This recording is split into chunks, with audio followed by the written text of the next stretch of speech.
Nice.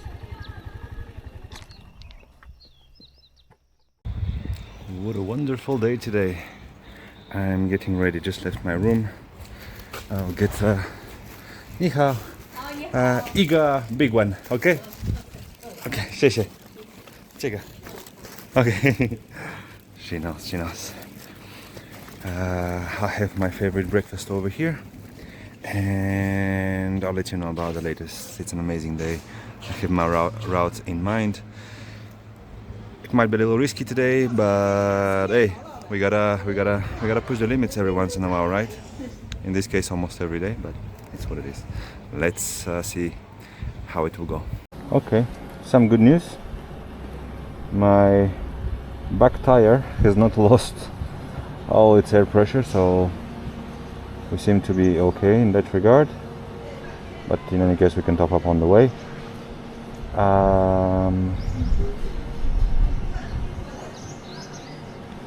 Yes, I wanted to show you the route for today. This is the plan more or less. By bicycle it seems to connect, but if I press car it takes me all the way around. So there's a section here that apparently is very dangerous, and people told me that that's why the map takes me around, but it should be a nice ride through the mountains, 150 kilometers today. So that's what we are going to do, okay? Let me just see. 1688 220 140. Okay, I will pass by the gas station and top up, and we are on our way.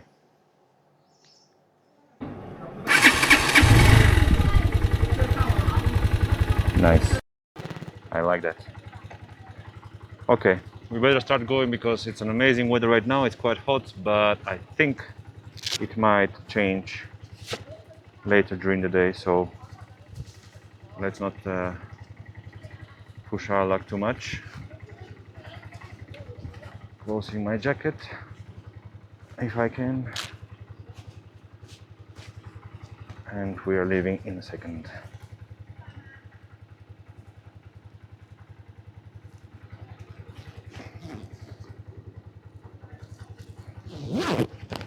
Okay. Oh, I didn't get water. I think I should. Probably. I should, right? I mean, I have a bit. I have some. Nah, I think we'll be okay. We have rivers and snow everywhere, so that should be fine. I put my microphone in a different place today, so let's see how the sound will be, okay? I hope it will be good. Yeah, let's see. All right, we are ready to go.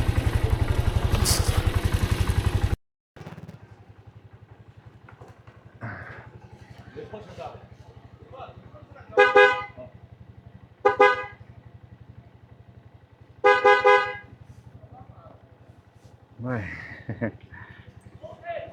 Bye bye. Bye bye.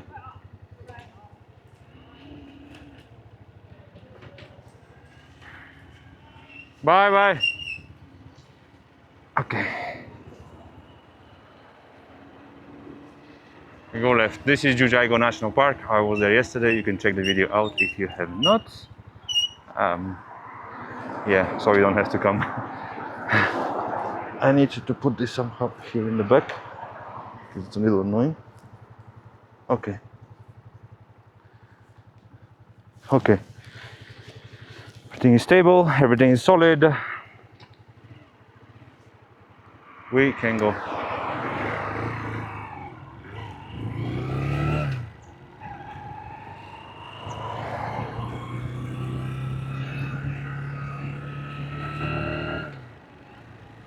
Let's go. That was pretty cool. Did you see that? Trees and pandas on the trees. That was pretty nice.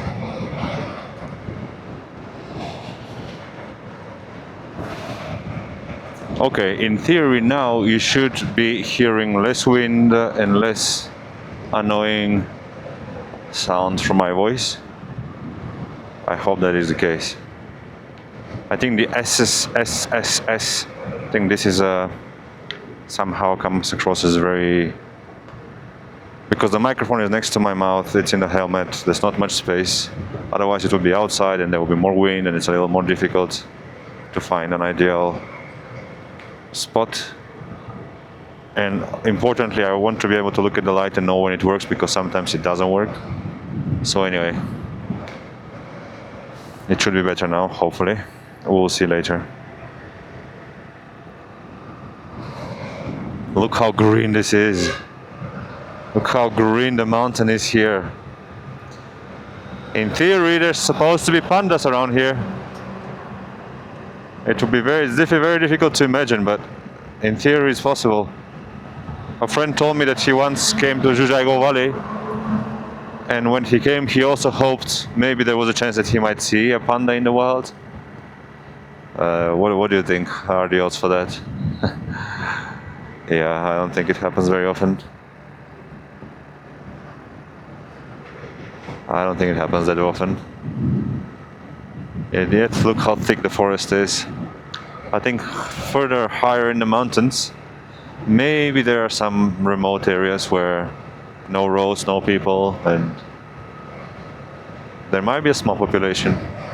If we could X-ray the entire region here within 20 kilometers and then pick up on any heat emitting source, you know, like Superman's vision, maybe within 20 kilometers perimeter radius, maybe there is a panda like this one. Maybe there is a couple, 2-3 pandas. Who knows?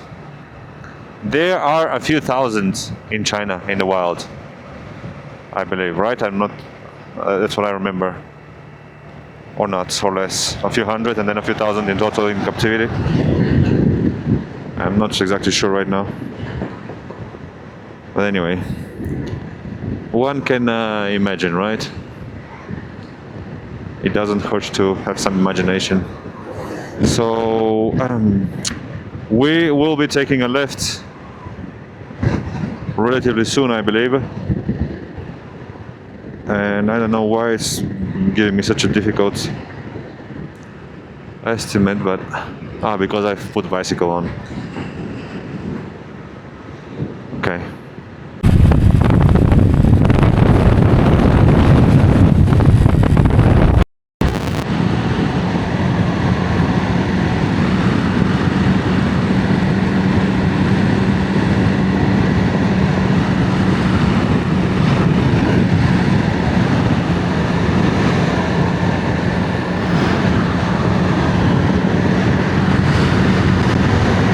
A beautiful valley, and we are descending still further down.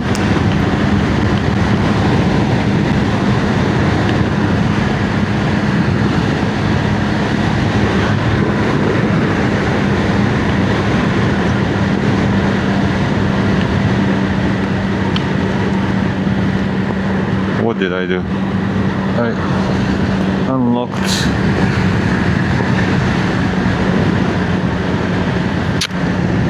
Okay, I need to stop again.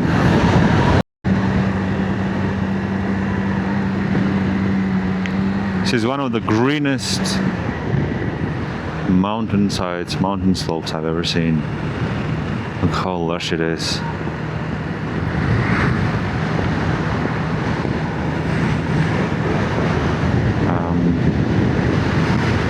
We'll be crossing this mountain somehow by taking a left soon.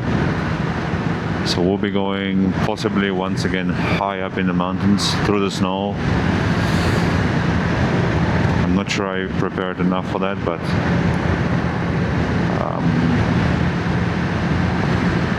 we should be fine.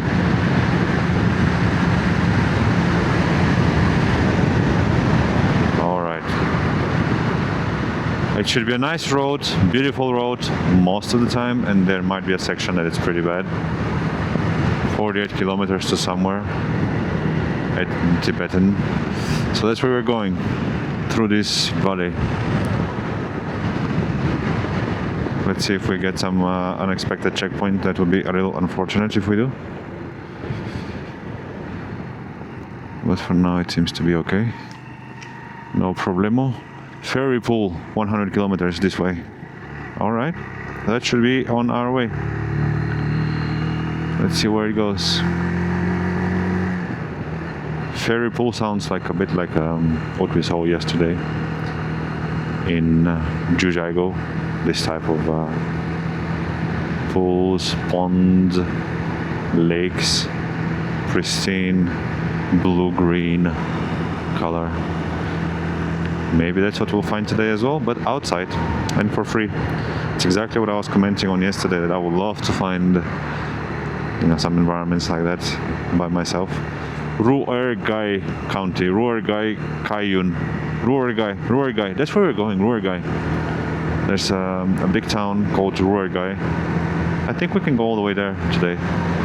Potentially it's about 200 kilometers in total through the mountain. Maybe a little less, because this is, in theory, still a shortcut. It's kind of a shortcut. It just goes winding through the mountain, but winding, not winding. Winding through the mountain, lots of turns and climbing. Not a regular highway. For now it's like this. Let's see how long it lasts. If it's like this for a long time, it will be amazing. This is a great road. Did it say the name of the road over there? Look at the mountain. That's quite a view, isn't it? It's a little it's so awe-inspiring. It's always a little bit like that when I drive such roads, and every road is different, you know. I've been through a lot of mountains already, and yet this one I haven't seen quite like it yet. Look at that. I'm paying attention to bamboos, you know, to if I would see any bamboo, because I'm quite curious to imagine potentially pandas being around, as reportedly is the case, but you know, not everywhere, right? There might be a few small bubbles where you have the perfect conditions and they are remote, you know, people are. That's what I was asking a friend yesterday. What he thought the chances are of a person seeing a panda in the wild. Can you actually go somewhere where there are pandas and, you know, hike through the mountains and be lucky and find one, see one? Or they're all monitored and tracked, and basically, however wild they are, they still live in some national parks where you cannot really go as a, you know, as a civilian. So they're still somewhat protected. So the chances maybe of finding a panda are zero, of seeing a panda in the wild by yourself. So I'm curious to know if they're zero, or however slim, they're still non-zero. So there is hope. I think that would be pretty cool. If there was at least a few pandas that are truly in the wild, nobody knows where they are, and so there is a chance that you can find them and see them if you go on a hike. Yeah, probably not here, not where we are, but maybe there is a chance. If you by any chance happen to know or be able to confirm that, please let me know. That would be great to know. Massive rocks. Okay, let's continue. Look at these rock formations over here. It's pretty wild. How solid this rock looks. Is that a waterfall? Oh, there's a waterfall over there. Yeah, look at that. How magic it is. How magical. Ah, that's pretty cool. That's pretty cool to find by ourselves, no? Look at that. Ah, I love that. And it's not even a tourist spot, it seems. So maybe, yeah, no sign, no anything. This is just a random waterfall. Ah, that's pretty cool. Look how high it is. So up there's some kind of a river. Up there at the mountain. Wow. Look at that. I love that. I love that. Isn't it pretty cool? Let me stop quickly. I think this is a bad spot to stop because somebody might be looking and exactly like us. Oh, look how cool that is. You can see it well, right? That's awesome. I love it. I love it. I mean, you wonder A mini wonder that we find in the middle of nowhere. Lovely. And you have some trees around there because of the humidity. These trees are survivors. For sure, look at them clinging to the rock. A whole tree. That's beautiful. Truly beautiful. I don't think I can really take a picture of that. I guess you just have to watch to be able to see this. Oh, and there's some forests on top of the mountain up there. I think these cliffs, what we are seeing on this side, is just a fraction of the total. And there's more mountains behind. That's pretty cool. Look at that. It's a little difficult to take a look, but it's absolutely gorgeous. Look at those cliffs.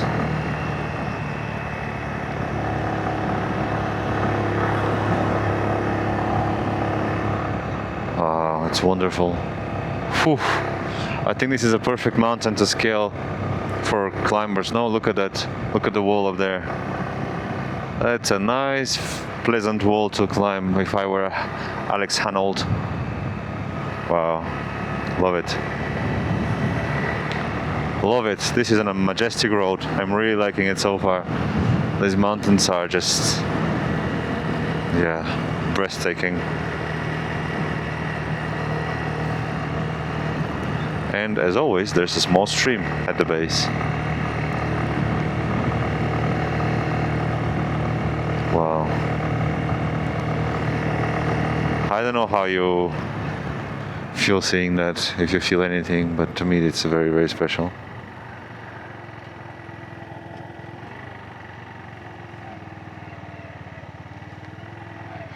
What do we do? How do we do it?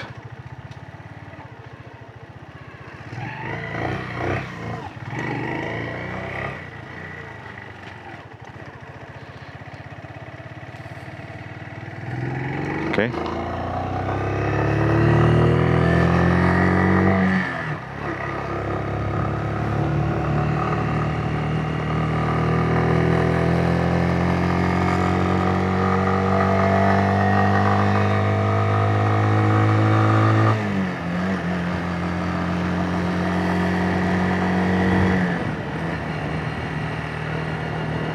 Wow, look at the color of this river.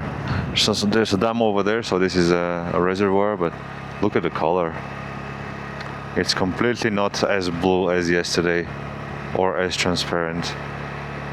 This might be because it's really a mountain river, but well, maybe it's much more turbulent. Or I actually don't know, this is very interesting, this. Because yesterday we saw the river, it was a proper river, so it was also, look how it's mixing here. Muddy with the river over there. Why is it so muddy? And yesterday was completely transparent, even though it's going through through the mountain, through trees, through soil, through all kinds of rotting vegetation, and yet it was completely transparent. But here it isn't. There must be a reason for this, right? I wonder where this road goes.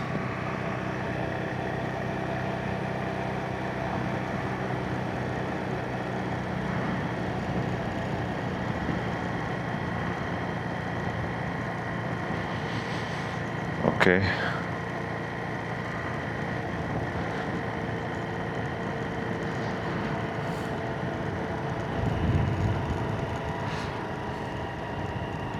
Probably a little dangerous what I'm doing, trying to figure out on the road. I'm just curious about this valley, where it goes over there. It's not really a shortcut, so let's keep on going.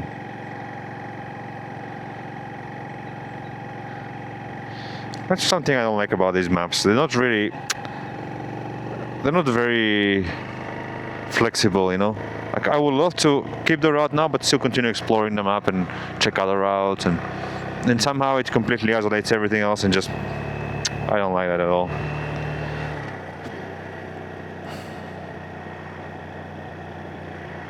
I don't like that.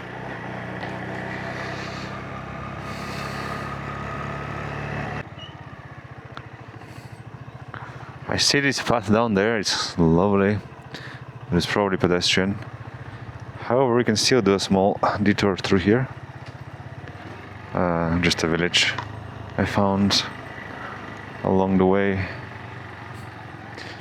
They like their pandas as well. Do you think maybe somebody in here in the locals, there's 1 or 2 people who actually have seen a panda in the wild? Maybe they spend their day outside with the cows in the mountains, and they have had that chance. What do you think are the odds? Is it possible? Cherries, cherries, cherries everywhere. I hope this is the way. There's a way down there, but... oh, that's a lovely village. Let's keep going.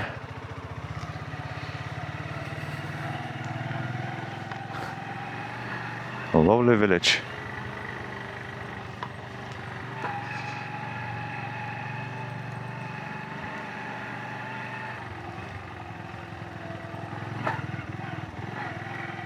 There's cherries, cherry trees.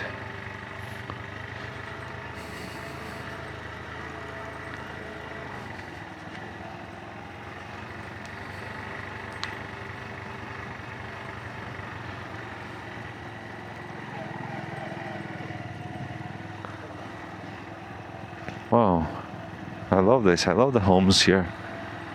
You know, they're generally big. You look at all kinds of buildings.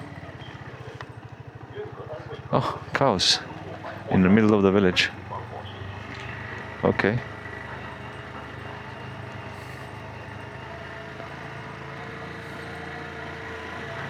That's a nice ride through.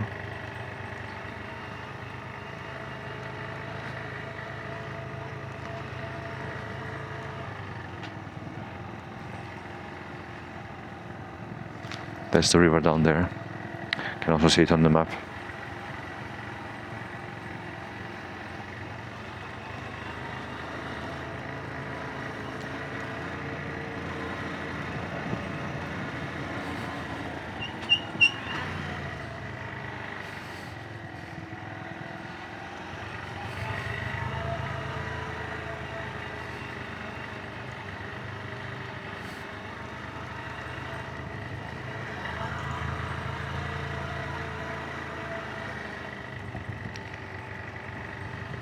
I don't see any particular influence in the architecture to be able to say that, you know, this is a Tibetan community or some other community. It seems to be quite just a regular village built here by the river, and people are enjoying their lives the best way they can.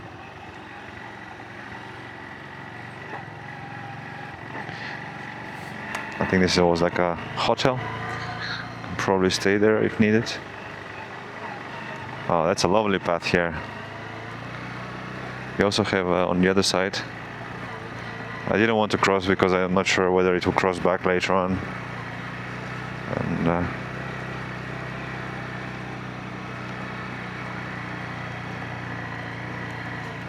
lovely, no? That's lovely. Okay. Alright, I think we're going back to the road. Oh, that was perfect. That was a nice, perfect detour, wasn't it? Perfect.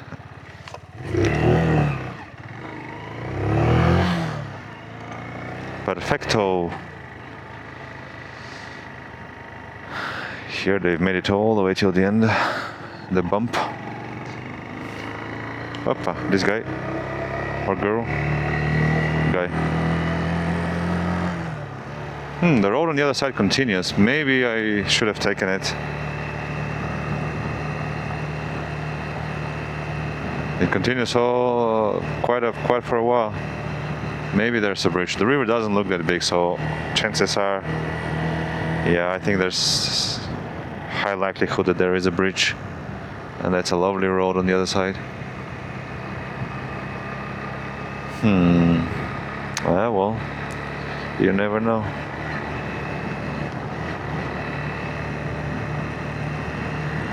You can see this is a cherry. How do you call that? Cherry.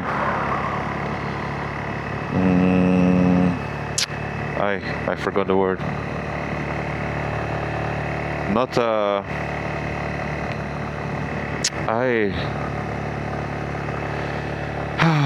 I hate that when it happens.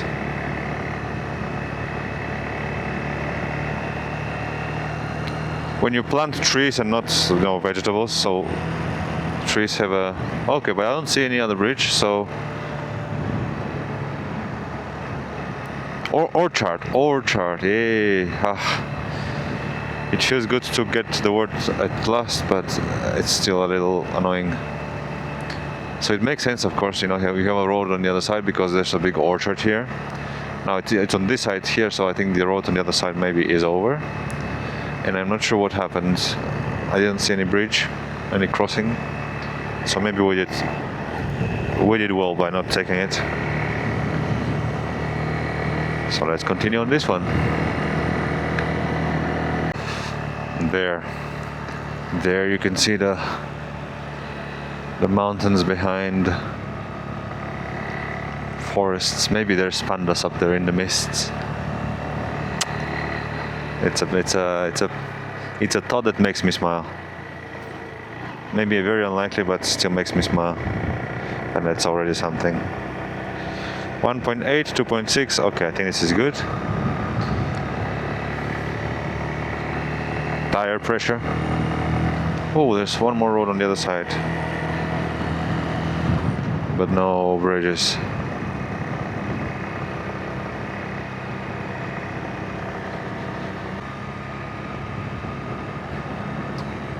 These cliffs are quite impressive. Look almost hostile, sharp, dangerous. I read a bit about this road in the morning, that there are some landslides, it's prone for loose rock, and it's a little risky. So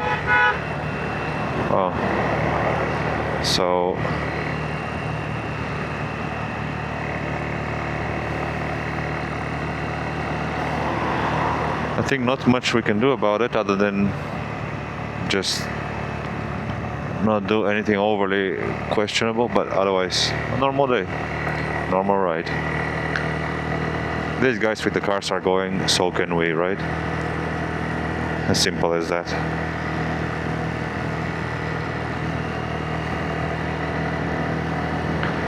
There's all kinds of different smells in the air related to nature, and I think to spring. I associate them to spring.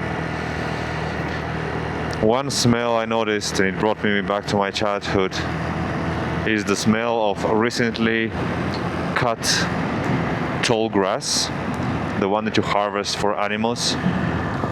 You know which one I mean? It just smells like recently cut grass, and it's a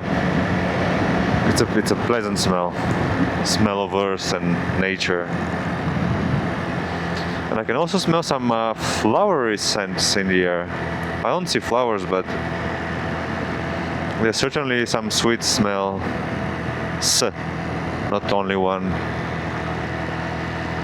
And overall the air is extremely clean over here. There are a few cars here and there, but not so much traffic at all.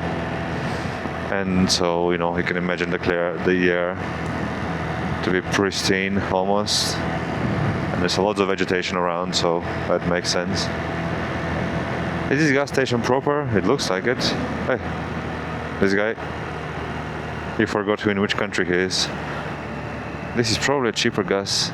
Here it's a small gas station, but I'm already topped up, so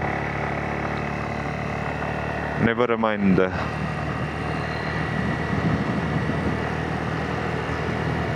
Oh, what is this on the trees? What are these things? These bags? No idea.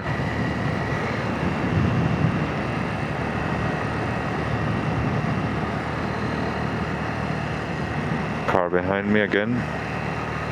S445. It seems to be a perfect road so far, so I don't know why the map was questioning my choice. We'll see later on. We might be climbing into the mountain again. I think there will be a big climb up ahead, so let's see.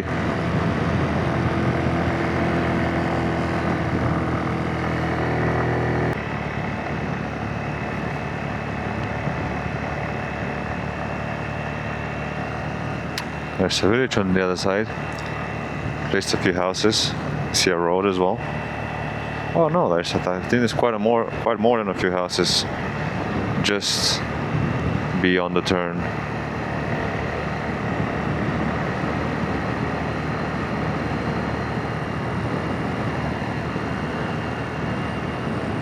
Wow, that's quite lovely here, isn't it? Look at that, at the base of the mountain. It's so green. There must be wildlife, probably monkeys, I would imagine, in this mountain, at least. Maybe the monkeys we've been seeing. Tu Dao Cheng, Ruhr guy, Hey town. And then you have some snow up there, high in the mountain. Lots of timber. Straight, right? Okay. Yeah, it's a nice village here. Proper village. With its river.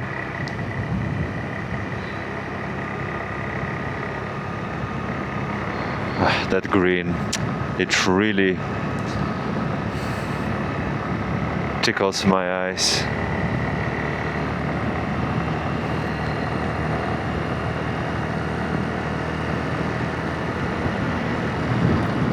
I think there's something about the green color like this, you know. Evolutionary speaking, I think it has some seducing power. We are attracted to it.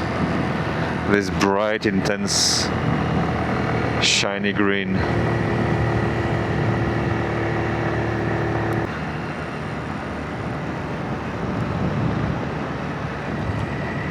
I really enjoy seeing that. You know, a person in their hometown, home environment, and just seeing them enjoying, taking a moment to appreciate their environment, enjoying their view, the garden, the river, the mountain. It really brings positive feelings. I don't know exactly how to describe it, but it makes me warm inside, you know. Makes me feel a little modest, humbles me. It humbles me, you know. Simple, beautiful, calm life. Enjoying the small things. I don't know. I feel close to that person. I feel friendship towards them when I witness that.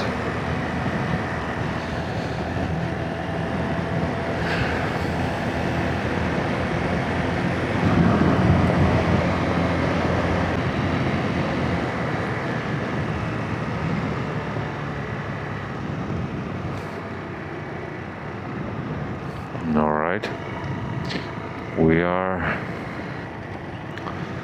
going to be crossing. That's pretty cool here, how there is a section between the mountains and ideal for a path, for a road. Wow, this must be a sacred place here. Look how many flags there are. Is there something up? Why are there so many flags here?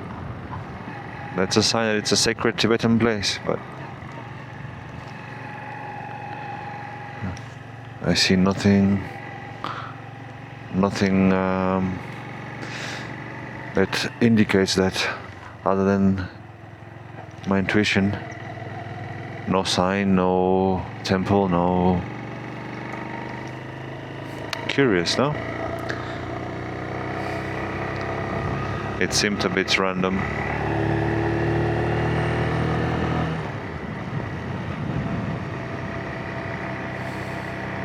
The road is amazing so far.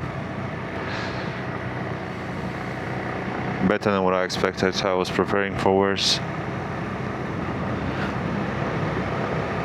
But yeah, let's see. We're still 100 kilometers away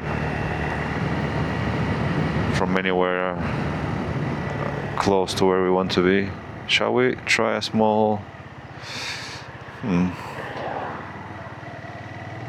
Yeah, this village. It's okay.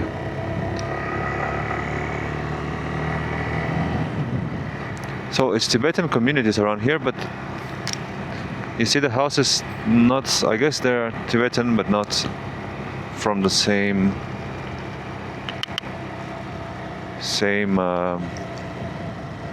branch than as those we have seen before in the mountains.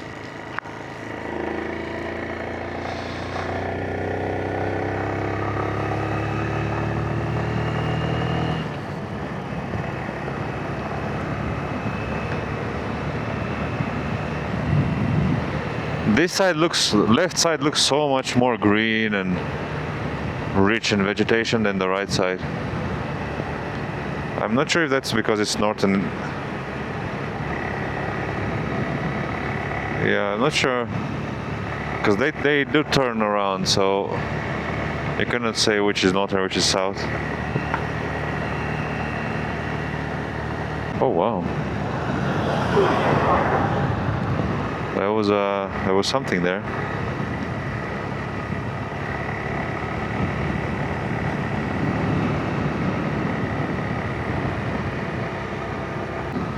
Look at that view of the forest. Isn't this beautiful?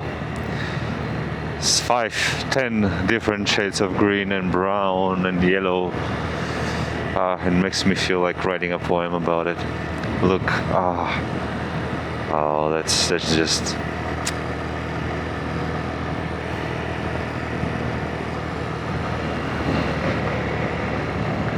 It almost makes me want to cry out of joy. It's a very strange moment, but it's just so beautiful. Nature is so beautiful. Look how there's nothing on this side, and there's full mountain, full forest on this one. A little bizarre.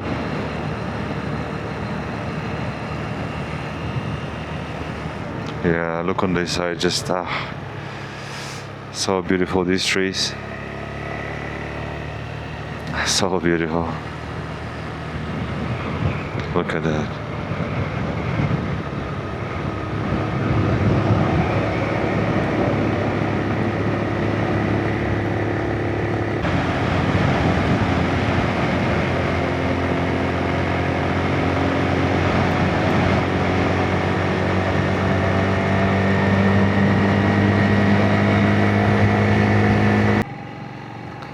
So this is kind of Tibetan. I keep saying Tibetan as a synonym of... Oh, that's nice. A guy and a girl flirting, I think. So this is a Buddhist community. I think Tibetan by the way that the flags were framed. But I realized I said Tibetan a lot, and maybe it's not Tibetan, it's just Buddhists, right? And of course, not all Buddhists are Tibetan, and not all Tibetans are Buddhists, so that's why we see Buddhist communities around here, and maybe some of them are not Tibetan. I'm paying attention to the signs. I don't see Tibetan everywhere now. Let's see if we find another sign, a big sign with, you know, destinations. It might have Tibetan. Let's see.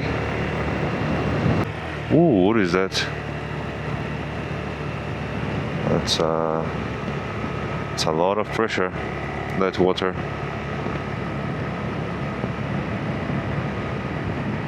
It's a lot of pressure. Where is it coming from?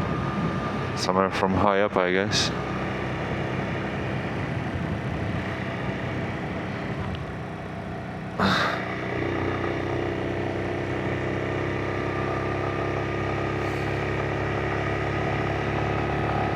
Okay, there will be a little of I think we're climbing up there. Not big of a climb. It's okay. I think we are, yeah, we're probably less than 3,000 meters, so yeah, I don't think we'll be getting very, very high today. I cannot see the water anymore.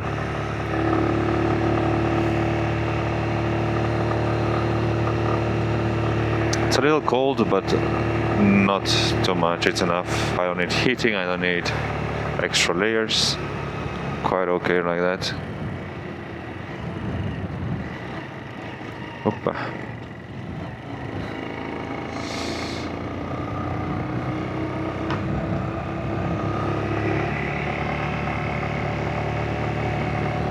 Hello.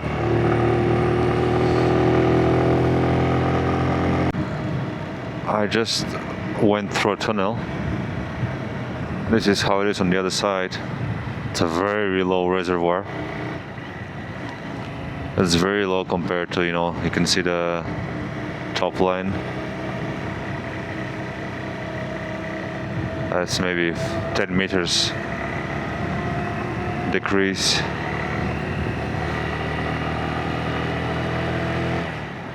It probably will fill up soon when the snow starts to melt over the next weeks, months. There's a tunnel on the other side as well. You can see there's a road. I have quite a familiarity with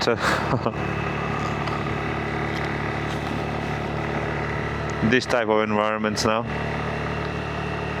I've been in how to put it. I've been on mountain roads and tunnels that I would not want to go again.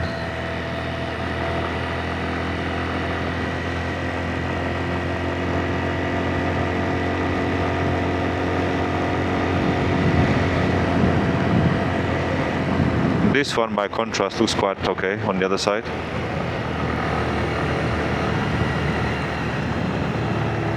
Decent road. It's probably gravel, but oh, there's some Tibetan flags as well, so it's not that remote. Might actually be even like this one, who knows? Oh, there's one more here, half a kilometer.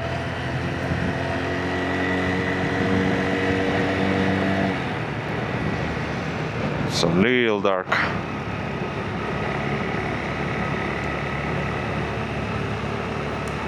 Okay. You can see the reservoir on the map. It looks huge on the map, but it's quite small now. Quite shallow, or quite low.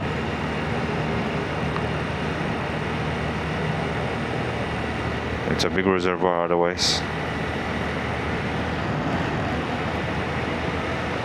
I put 92 gasoline, 92 octanes. 95 is a better option. And I don't know if it's because of that, but I can feel more vibration, and I think the engine is struggling a little bit. I don't feel it. It doesn't feel as smooth as, for instance, last time I rode it. And I don't know. I'm not sure if it's because of that. Maybe something else.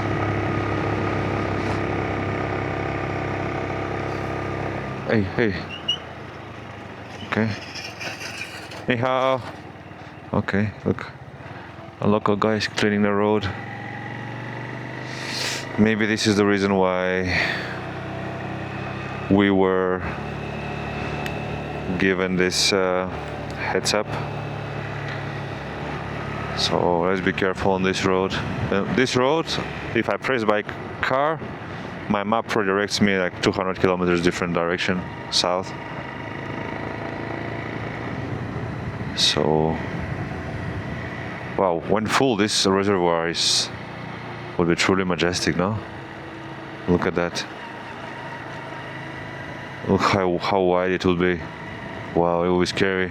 It will be scary to see it full, I think. Imagine that. It will be quite a lot of water.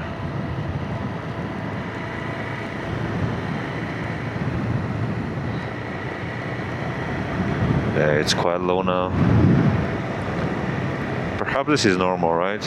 End of winter, so It's been decreasing, depleting all winter, and now it's going to refill when the snows melt.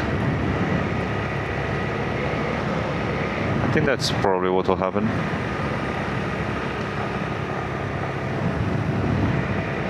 Okay, so you see there's some rockfall.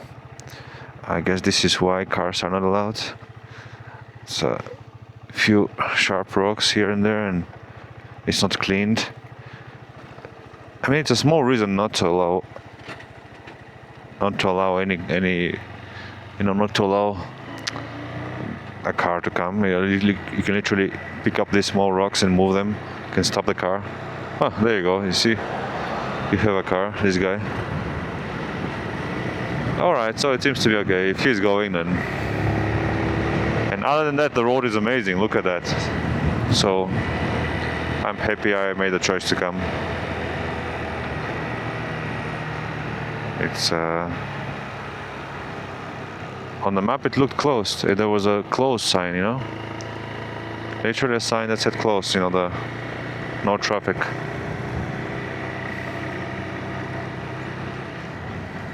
What is this? This is a mountain river, perhaps a small stream feeding into the river, feeding into the. Oof. Okay, this is shallow. No problem.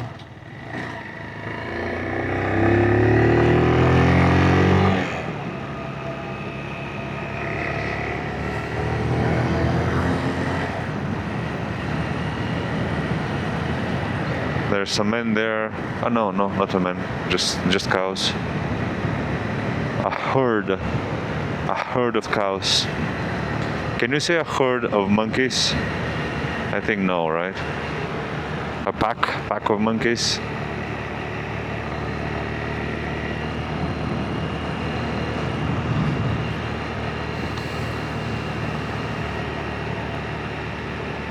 I'm checking the mountain for pandas, but we're not lucky today. What are these things hanging from the trees?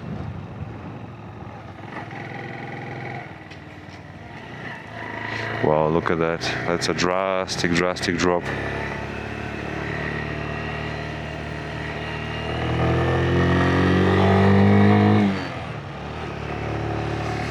I don't see Tibetan anymore. So I think we are, at least right now, a little further than the Tibetan region. Is that sheep? Probably goats, right? White goats on the other side.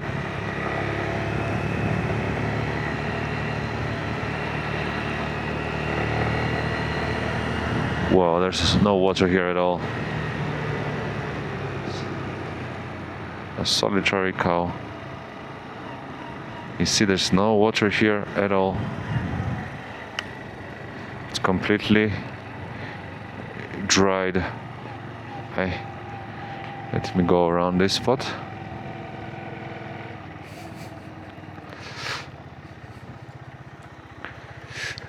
Ah, no, there's some at the bottom.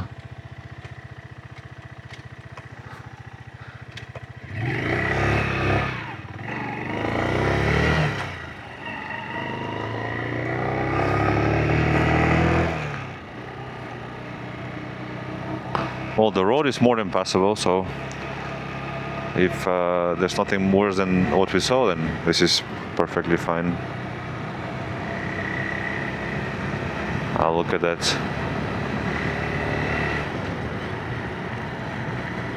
The river is almost unrecognizable.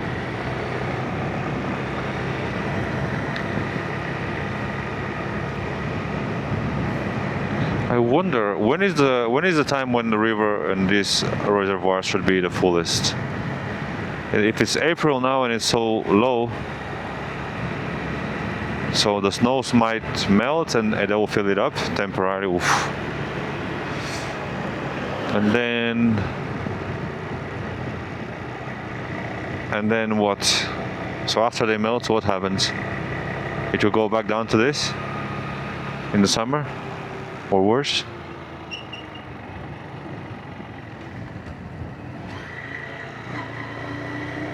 a little difficult to imagine. Alright, well, not that far from Tibet apparently. This very much looks like what we've been seeing in Tibetan communities. Tibetan flags, Tibetan Buddhism, a small temple there, or not that small, a respectable one. Except Tibetan writing. No more Tibetan writing. And of course the basketball court, very popular among Tibetan communities we've seen so far. Organisms, habits, that's the stakes there. Oh, this is a proper monastery here. It's a monastic community. Look at that. Do you see any Tibetan? I don't see. Of course on the flags, but otherwise.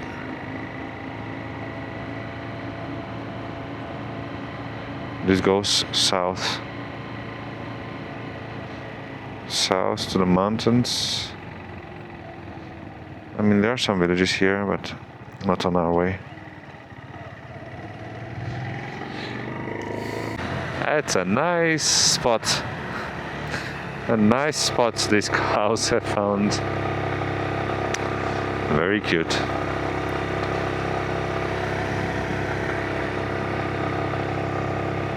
Somehow when I see the river empty, it makes me feel more at ease. I mean, it makes the precipice higher, so that's a little scary. But at the same time, you know, vast amounts of water seem scary. And you know, seeing the ground like that is, I think it's because you don't know what's underneath. You don't know how deep it goes. But when you see that, when you see the floor, when you see the bottom, it's quite okay.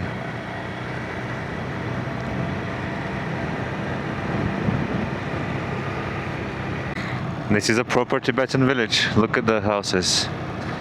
It's quite nice, and I saw a few gentlemen sitting by the road on the benches. They also were wearing their traditional clothes. So this is a proper Tibetan village. And there you have some worship items and objects. It's a stupa as well. Ah, that was a nice place. I really enjoyed that. It was a nice small village, but quite beautiful.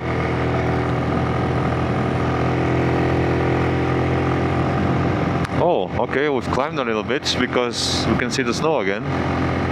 So I think maybe we're near 3,000 now. Probably somewhere near 3,000. Okay, gotta be careful. Gotta pay attention now to the road. I don't think landslides have any signatures that you can notice from afar and be prepared to avoid them, right? I think it's pretty much just chance, luck.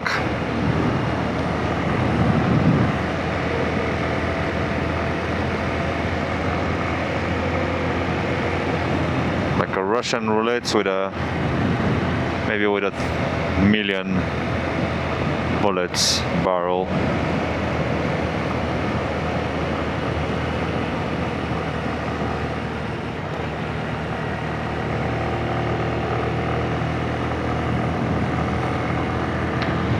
It's trying to rain a little bit. It doesn't look like very rainy environment. You know, the clouds, the weather. So I think these are more random drops, but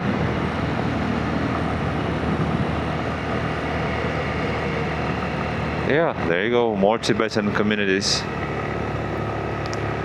But you see no Tibetan language on the signs anymore. That's a little sad to see.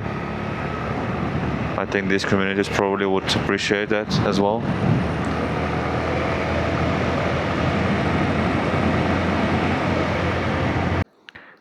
There's a tiny lizard over there. Can you see it in the leaves?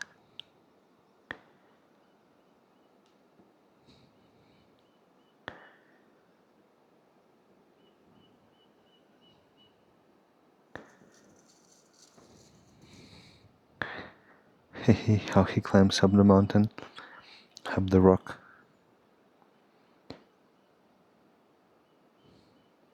Pretty impressive to be holding like that.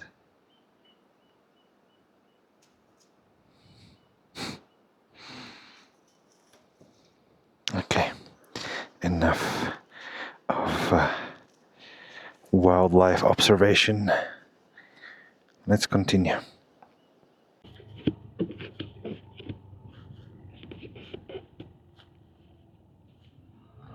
It's quite fascinating. We come quite far from the border with Tibet at this point, but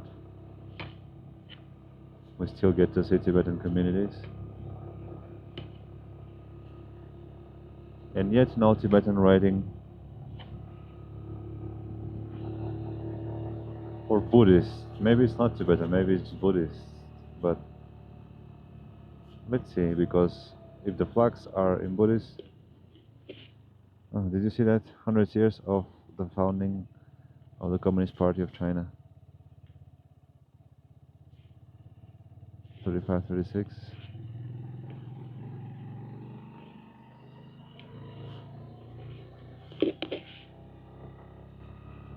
It's full of insects getting into my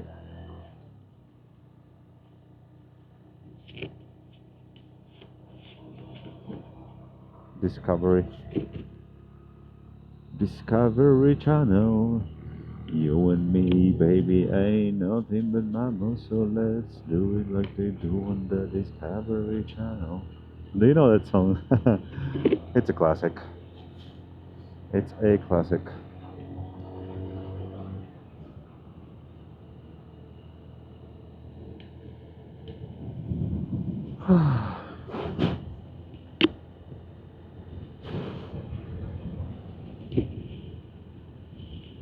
No, this is Tibetan proper. This is Tibetan. But somehow, I think there's a strong association here in these communities with China's CCP. Or China's CCP's influence here. So there is a bit of Tibetan here and there. See, there's Tibetan here underneath on the rocks, but otherwise Chinese writing heavily predominates in this area. We, until yesterday, the day before yesterday, we were seeing Tibetan, no, until today, until Jiuzhaigo, yeah? But from Jiuzhaigo onwards, it seems like it's English, nature reserve. This is Tibetan as well, Tibetan Buddhist, look at that. Water prayer, that's how it's called. You have water, fire, and air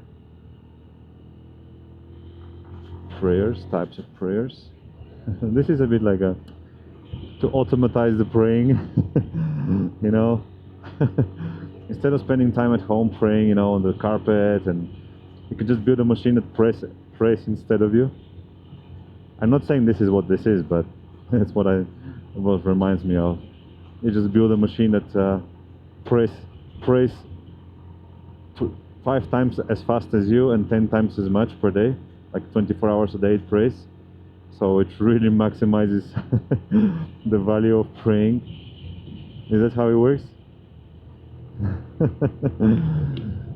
Yeah, it's a small joke. Let's this rock, we saw it. I barely stopped. Dangerous.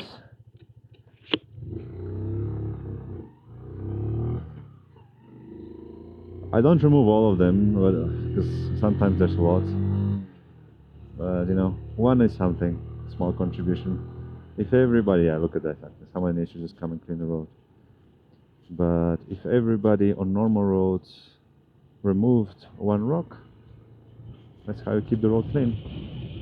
And it will be okay. And this one I can remove it because it's quite big. I didn't see though if there was somebody behind me and it was dangerous. I did once this mistake. We're just stopping like this, and there was a car behind me, and he just moved on the left, and that was a little dangerous, probably stupid. But anyway, small things like this can add up. So hopefully, it's something.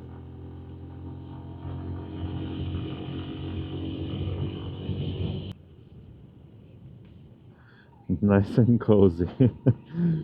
Nice and cozy. The road, I think, is especially warm because of the sun, right? It's heated up. Ooh, there's quite a bit of snow up there. But it's not that cold yet. I don't think I need to put more clothes on.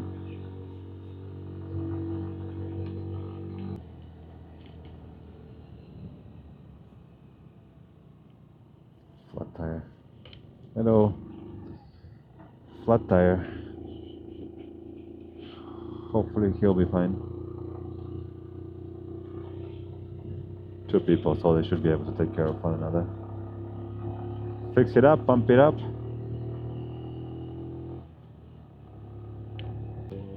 It's quite a bit of a climb now, and we are getting close to the snow. There's stuff in the mountain there. I think we'll be climbing all this, judging by the map. We'll be climbing this entire mountain here. But yeah, it'll be a climb and then a descent, pretty sure, so there shouldn't be much to worry about, I suspect. And the road is great. I see often sharp rocks spread across the road, and I think I saw one more guy who had stopped in the middle of the road and he was checking his tire. So that's the problem with this road. I think that's why the map said don't come this way, because you have these loose rocks on the road and you can get a blown up tire like this, you see. For me it's fine, I can find my way through them, but for a car, unless you stop and maybe clean up the road a bit, you might have a hard time, and you might hit one rock that punctures your tire, and then I think maybe your day is ruined, depending on the type of tire you have and if you can repair it or not. So yeah, just gotta be careful with those roads. But it's good to see that the warnings, that was mountain maintenance something announcement. So maybe it has to do with that, that there's currently maybe no maintenance teams until a certain date. I don't know exactly what it said, but so yeah. The good part, what I wanted to say, is that it seems that these major signs, they usually apply for cars and trucks, right? For large scale vehicles.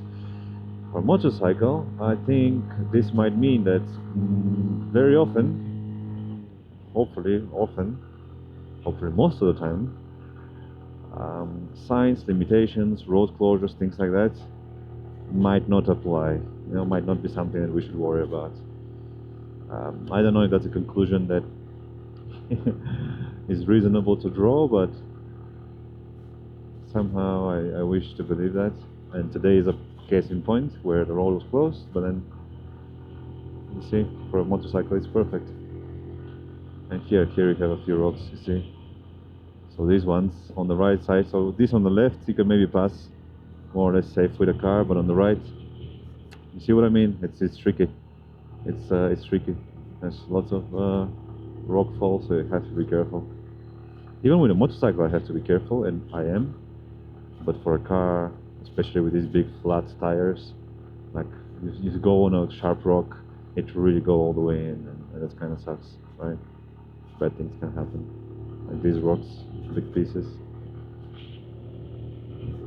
And yeah, it seems like we are reaching the level of the snow line once again. It is 21st of April already. Yes, still snow, and we're still up here with the snow.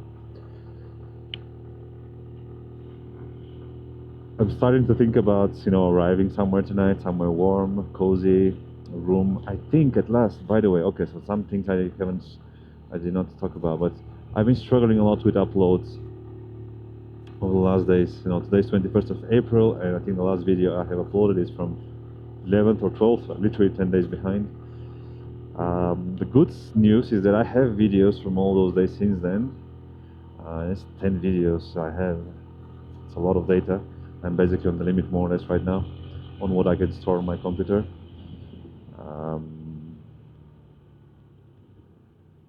But so I've been struggling to upload. Basically, last 2 days, one of the reasons why I stayed in Jiuzhaigo is to hopefully upload all the videos I had, leave the computer running, and then in the hotel.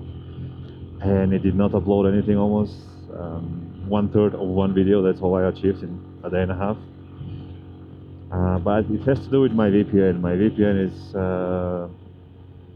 giving me some troubles, and I don't know why. It's been working great so far, it's the reason why all this has been possible, because without it, it will be a struggle, or rather impossible.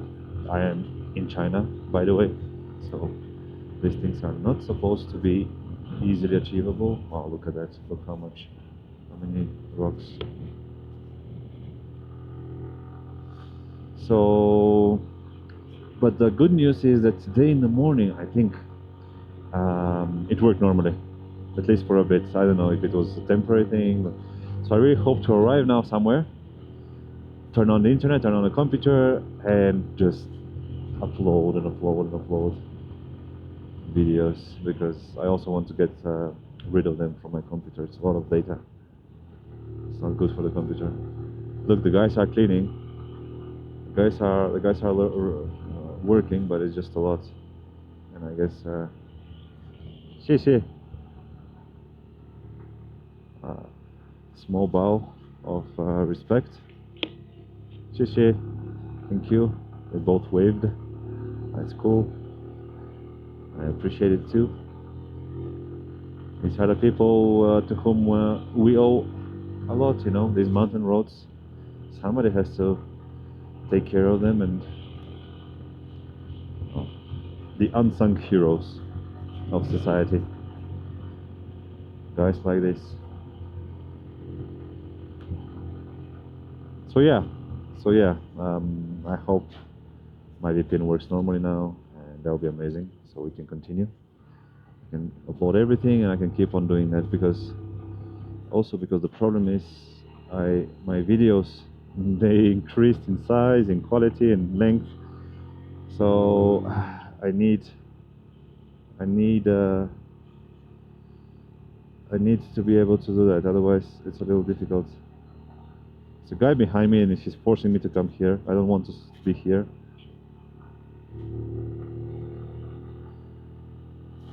He also doesn't want to overtake. I think he's scared also of the road, of the rocks. So yeah, let's see tonight if internet will be okay. And there's the snow. I mean, it's a little colder. I might put some heating on my hands. But yeah, I'm real lazy to put on more clothes.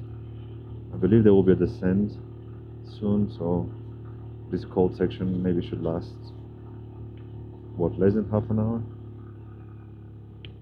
Hopefully.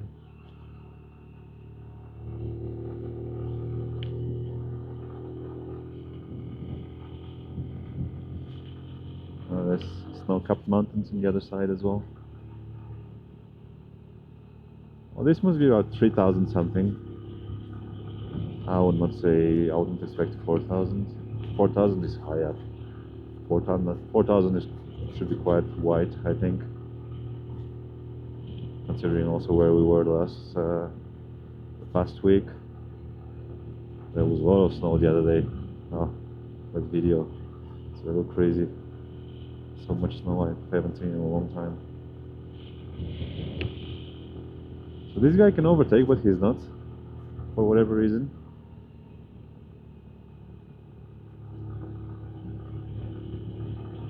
And I cannot pay attention to him all the time, because the road is tricky. That's my priority. Yeah, there was a rock. I think I went on it. I didn't want to, but I think the climb is going well. We should be getting close to the end of it. Maybe. Can you just overtake, my friend? Yes, please. Let's go. I'll let him overtake. Go, go, go, go, go. Go.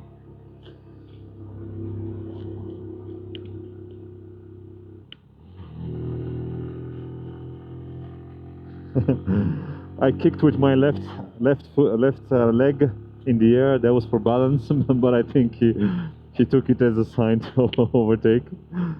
That was funny. You know, that's a way to signal. You know, I did like this, kicking with the leg.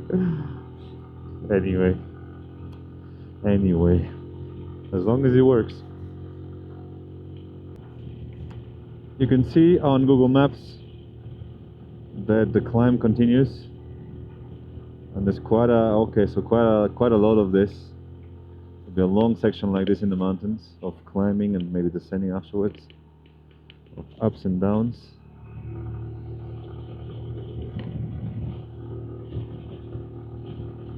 So I might do well to put some clothes on because I can feel the coldness increase. Feel it more and more strongly, and we probably don't want to wait until it's too late, right? It's quite cold around here already.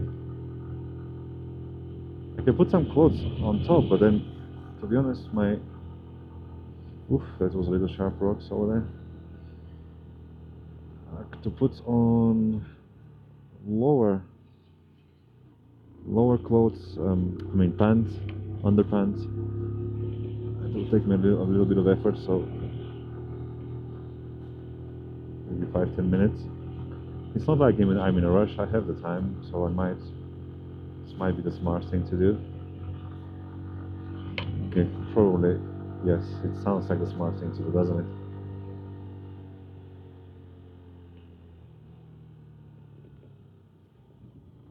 Let me find a spot where I can maybe stop, and I'll do that. Because we're getting close to the snow. Yeah. Might be here for half an hour at least. Google Maps got confused for some reason.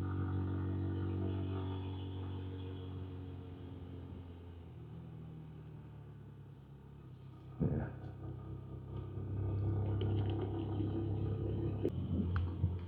So it seems like we did reach the snow line, and we are kind of above it at this point.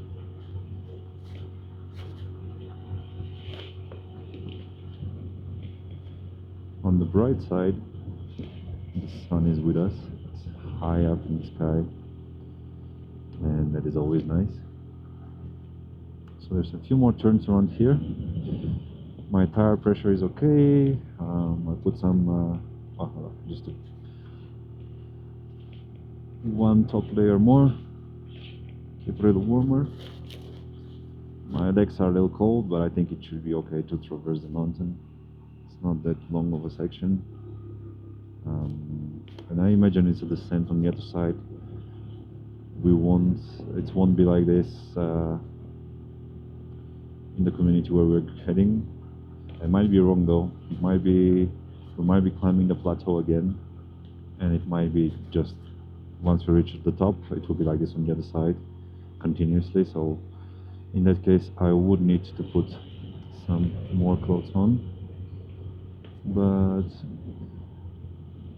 yeah, for now, I'm still thinking about it. Though I think I'm getting colder. Why didn't I do that? I should have done it properly now. Just put everything on, be safe, be nice and cozy and warm. Why have clothes with me if not to use them, right? Wow, the cold is not here. Yeah, I think this is dumb. It's one of the dumb things I do. I think it's because just laziness. Really, there's no other reason. And being cold, the price I'm paying for being lazy is being cold. I think that's a bad price to pay, no? Yeah, it's stupid. It's very, very stupid. Let me, where can I stop properly? I think here with the rocks is okay. Okay, let me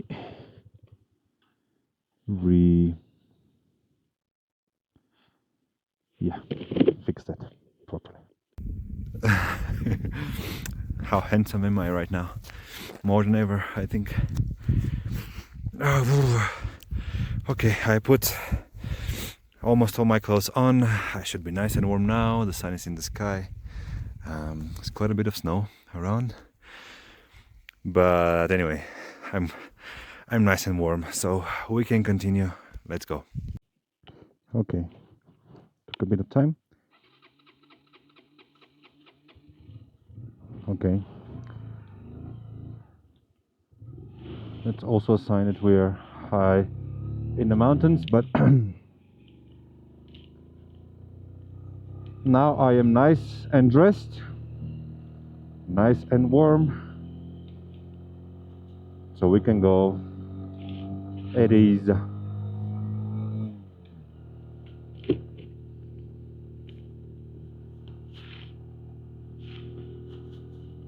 We are ready for this.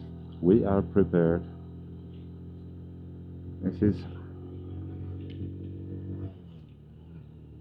nothing to be worried about. This is a pleasant ride in the snowy mountain. You see everywhere the mountains around are snow-capped. It's quite impressive to see. High mountains all around. The highest peaks. It's probably around 4,000. Near 4,000, nearing 3,500, 4,000, something like that. Oh, look, on the other side you even have the blue sky. Lovely. Let's keep going. So we arrive during daytime. We have a long evening. That's the best way to travel. Okay, this is a little challenging here. You see, that's basically untouched road. Gotta be a little careful here. It's literally snow. We are riding in snow. Wow, that section is bad. Wow, how did cars go through this? I saw quite a few cars come this way.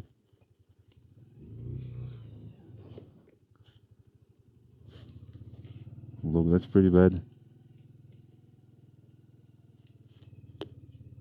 That's pretty bad. See, all the cars come this way to the left to avoid the rocks. You don't want to get one of those rocks into your tire. So this, I guess, is the top of the mountain. So there will be descent on the other side. Tibetans have marked it properly, paying their respect to Mother Nature. Okay, there's quite a bit of snow up here on the road. I hope there isn't snow on the road itself, because that would be pretty bad. And I can see snow already. But it's a low, like, you know, it's just a little. That's a big rock. Can we maybe?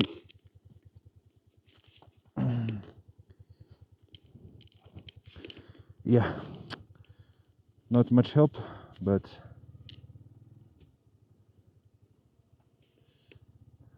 yeah, this road requires further maintenance. It's not just one rock, so the respective authorities should come and take care of it. It's quite a bit to address. But look how beautiful it is ahead. Ahead, this road, like 500 meters, it's just dry and clean. That's how it looks from here. That's pretty cool. This is just a snow-capped section over here, right on top of the mountain.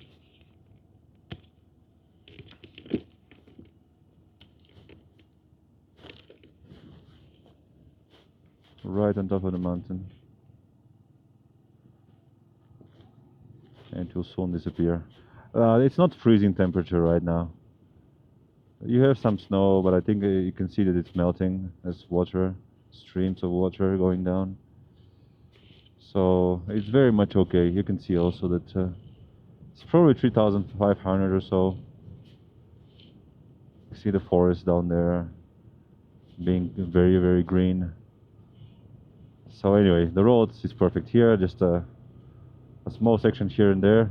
Can you imagine that these rocks, that's what I thought really, that's why I came, because I thought it would be something like this.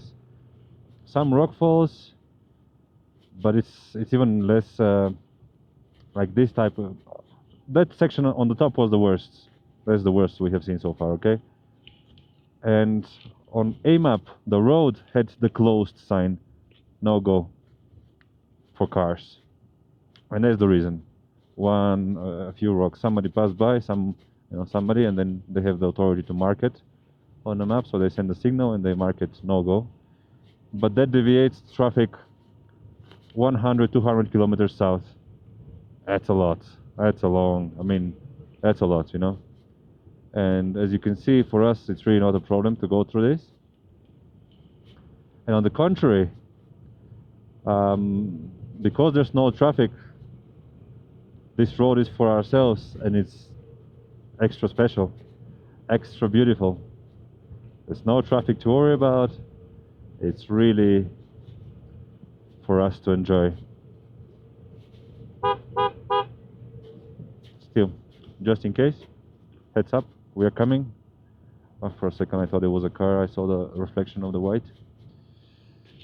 So yeah, after this section over here, I think there's no snow anymore. It will be just a nice descent all the way down there into the town, 27 kilometers. I think it should be a smooth ride down. So yeah, I think I put all these clothes for no reason actually. All these clothes for 20 minutes. Yeah, but better to be safe than sorry, right? That's a good example of that.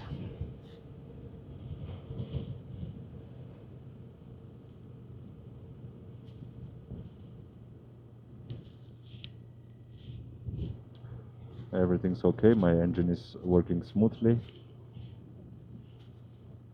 So way down. Oh, way down we go, go, go. I would love to listen to some music right now, but I think somehow two things. My internet doesn't work properly and my Spotify doesn't work properly. So yeah.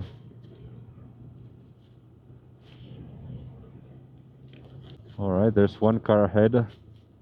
I think he will struggle a bit to go through that section over there. Yeah, it's unpleasant. If I were a car, I would feel bad going with my tires on those rocks. There's quite a bit of snow melting. Streams on the road. I don't really like that. Just making my shoes wet. Oh, there you go. Some Tibetan once again. Not on the signs, but we see it at least on the mountain. And it's always nice. You see, I have some here as well on the moto. I've been carrying this sticker for like 15,000 kilometers. Finally put it on the other day. There's some things like this that I just kept on postponing and for no reason. So my motorcycle currently more or less has its final shape, final form. And I was thinking yesterday evening, I was watching The Lord of the Rings, and I was thinking, The Lord of the Rings is it's my favorite movie. There's a lot in it that I value. There's inspiration, there's encouragement, there's principles. There's a lot for me there. I think for many others, right? That's why it's so popular. Oh, that's a cool, cute section here. Nice descent. So it just made me think at one point, how everything is possible, and never lose hope. There is always hope, like Aragorn says in one of the scenes. in the two towers. I was watching the two towers last night, and it just made me think, what are the chances that I make it all the way home with this motorcycle? Because that would be pretty much how I'll arrive, the same I am now. I don't think I'll be making any substantial changes. Like, I have my jacket. This jacket is almost 10 years old. What is this? I think these are shelters. Something happens to you, you can go there and shelter from the snow. That's pretty nice. And we can put up a tent inside. You're protected from the wind. That will be nice and cozy to be there. If I had to camp, I would be happy to camp there. I don't know if the three guys that I met the other day, if they'll be coming this way or not. But I think this will be a very nice shelter for them. They can camp inside because they're camping.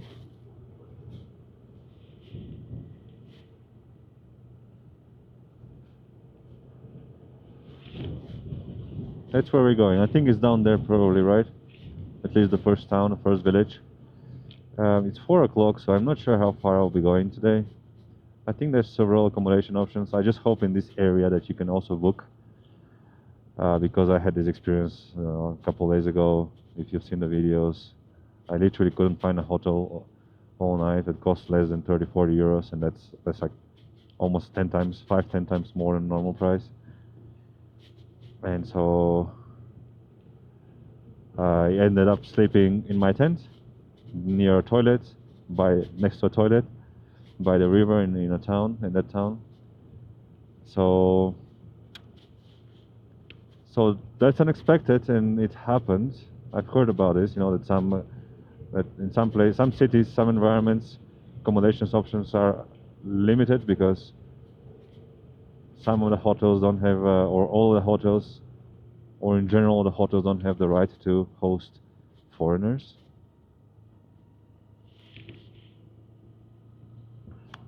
But anyway, I hope that most of this is behind us.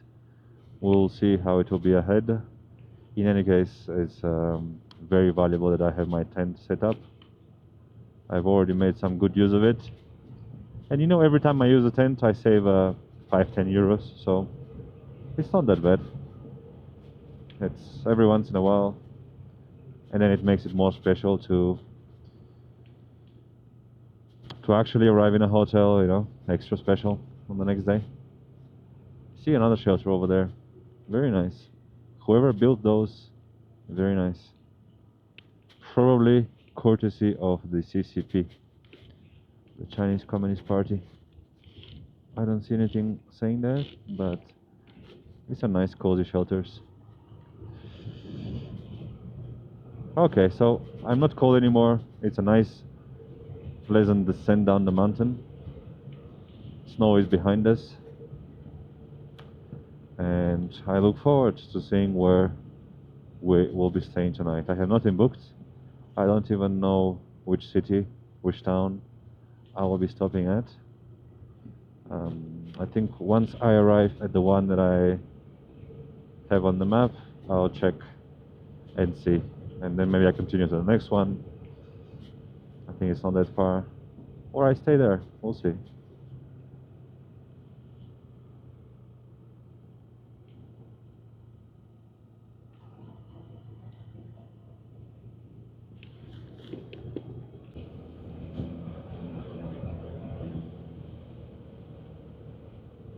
Yeah, it's a nice view.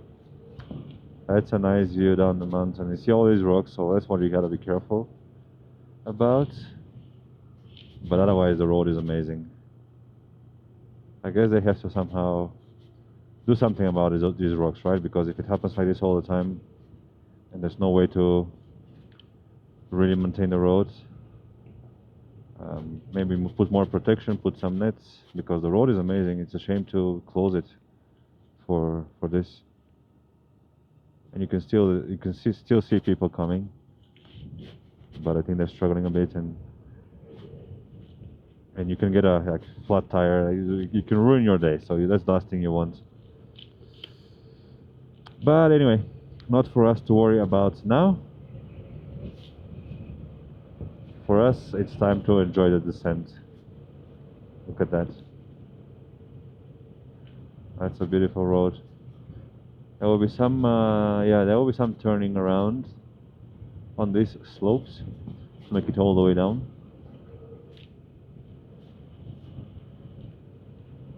But judging by the quality of the road, it should be quite easy to do. No sharp turns. I just have to make sure I'm also avoiding the rocks. I wouldn't want to get something bad into my tire.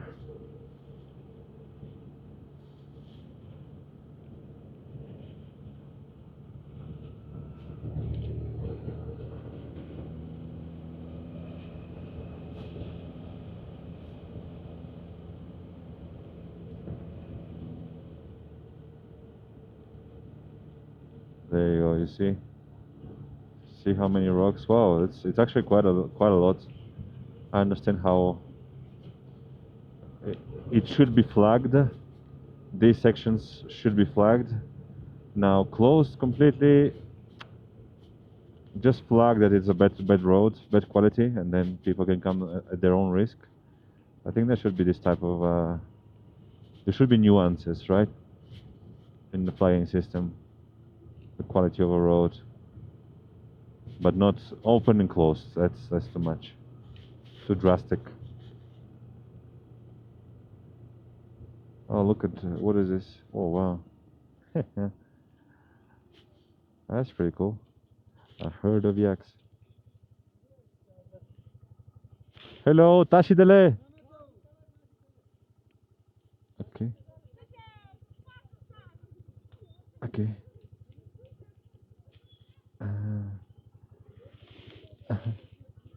Beautiful yaks. Mountain. They have this long hair, but I think it's not heating them up, right? All this extra hair by the legs and hanging from the body. Maybe that hair is for them when they lie in the snow. I think they maybe sleep in the snow, so it's probably.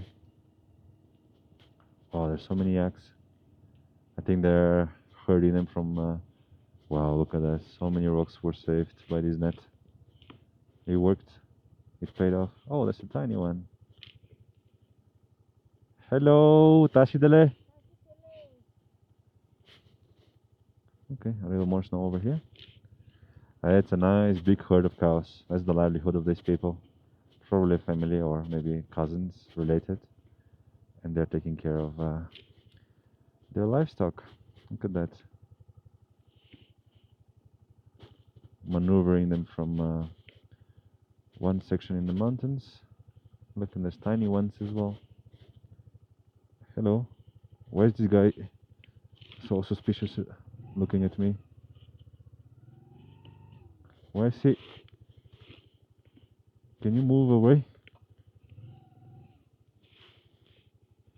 Why is this guy looking so suspiciously at me? As if he would charge, or she. These beautiful animals. I really respect them because they survive on this. You see, they're like eating through the rocks. They're eating everything. Not everything, but they're surviving on. They're so efficient, the organisms. They're surviving on something that we cannot even. Like they can eat this grass here, this stuff, and they can climb it as well. They can go up there and climb, and they can really. And here as well, between these rocks, they pick up a few pieces of grass here and there, and that's how they survive. Can you imagine that? It's truly remarkable, this adaptation that they have, and that's why they're so valuable for the Tibetan communities. Tibetans here high in the mountains, it makes perfect sense that they live in this symbiotic relationship. Yak and Tibetans go hand in hand. Okay, okay, smart cows. Look, Tashidele. She was cute. lady. And this is the livelihood of the family, of the villagers here. All these cows, they have enough food, they give them milk, valuable salts, nutrients. I'm sure that they know, the value of the forest as well. They know the trees, the plants. You can probably make spices out of certain plants here and get some vitamins from them, so you can enrich your diet with simple plants here that might substitute other vegetables that people have in the cities, in other environments. And that's how you can live here for thousands of years. I'm sure this is thousands of years old relationship with the people in the yak.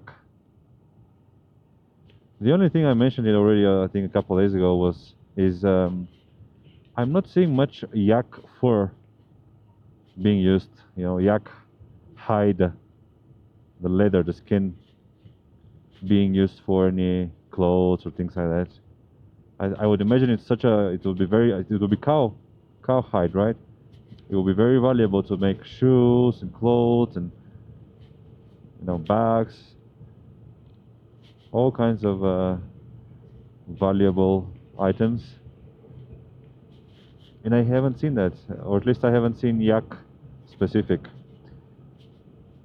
It might be because they remove the hair and then it becomes a regular hide, cow hide. So when you buy it, they don't specify it's from a yak. Look, another shelter. Another shelter. I guess these shelters are also exactly for these people, right? Look how many. 3, 4, 5, 6 shelters over there. Interesting. So maybe they cut the hair and then it becomes regular leather. But I would imagine you can make a coat with the leather or with the hair on and it will be very warm, right?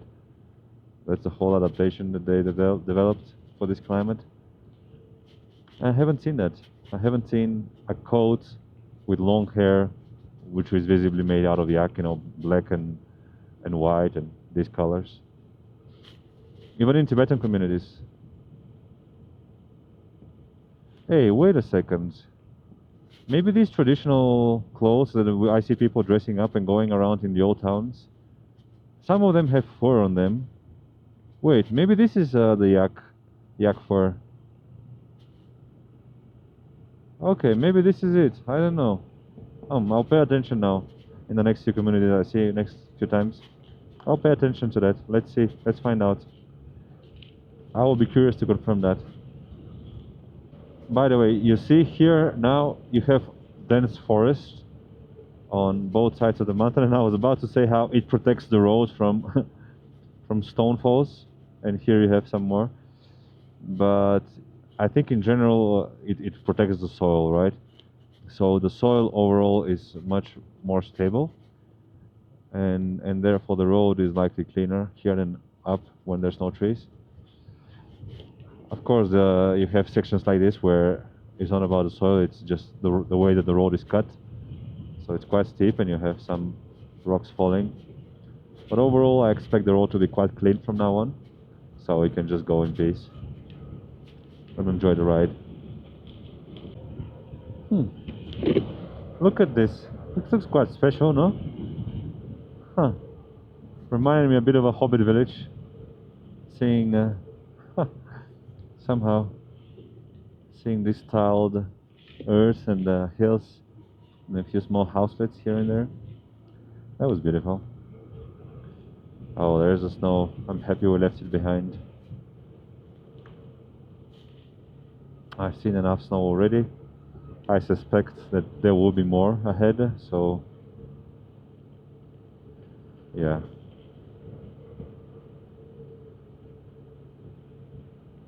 But soon we should be changing the environment quite drastically. Soon we'll be heading towards desert areas. From the snow in the mountains to the desert in a few days. And that will be very new for me. I've never been in an environment like that, so it might take a little bit of adaptation. Drastic temperature changes, I'm not sure about the distances, you know, gas stations. I'm not sure about the food, the markets. Maybe everything will change. And that's still in China, so probably not everything. But already here in the mountains, you don't have all the typical shops you have from towns further east, further closer to the sea. So yeah, I'm curious to see how that will change. And of course, after China, I imagine there will be a big difference. I mean, yeah, I guess you'll still find the basic things: eggs, milk, vegetables, maybe rice, potato. I don't know about noodles, pasta. Probably yes, everywhere. You know, basic things, and then some juices. Yeah, I guess these things wouldn't change much, right? I don't know about the prices. China has been overall, I consider it very affordable, and that's very helpful for this project because it's not for free. It's not for free, and nobody's paying us to do this. So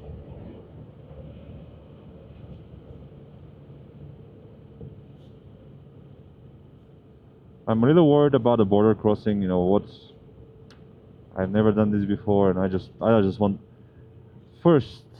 There's a little bit of worry regarding whether it will be possible, but that's very little. I'm sure there is a way.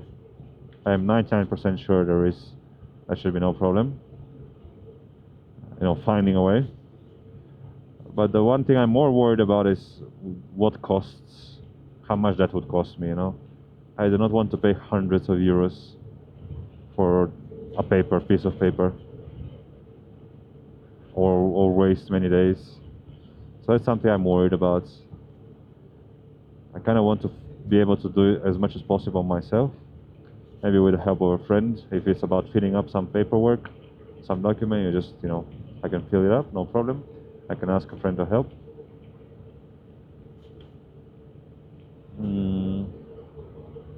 I wouldn't want to pay an agency, you know, 500 euros, maybe more, I don't know, because that's the price of my motorcycle, you know.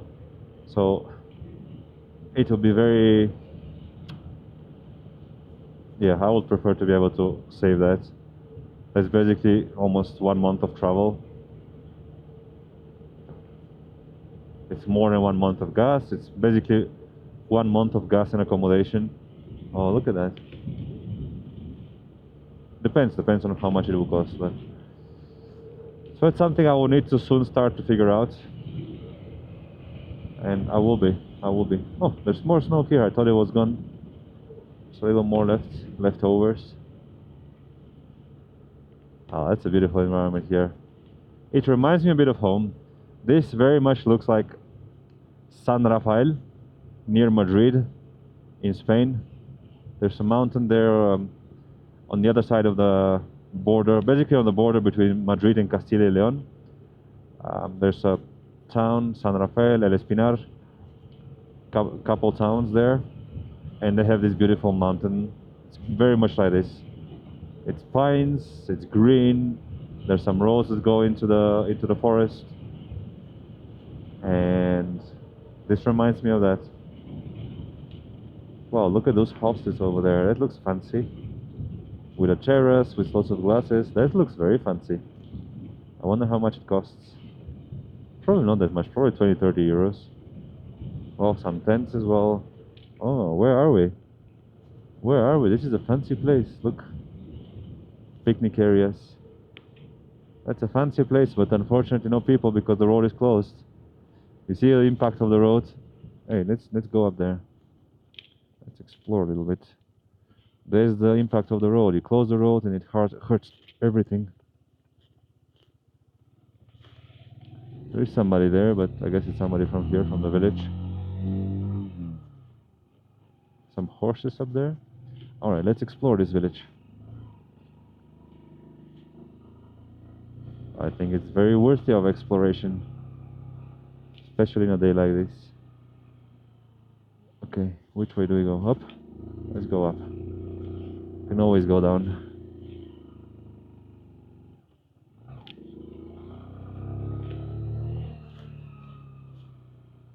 Okay, this is somebody's home over there. No need to go and disturb them. Chicken, cow. What about this way? Okay, this looks like it's going a proper street. Oh, it's nice and warm here. Honda. It's nice and warm and pleasant here.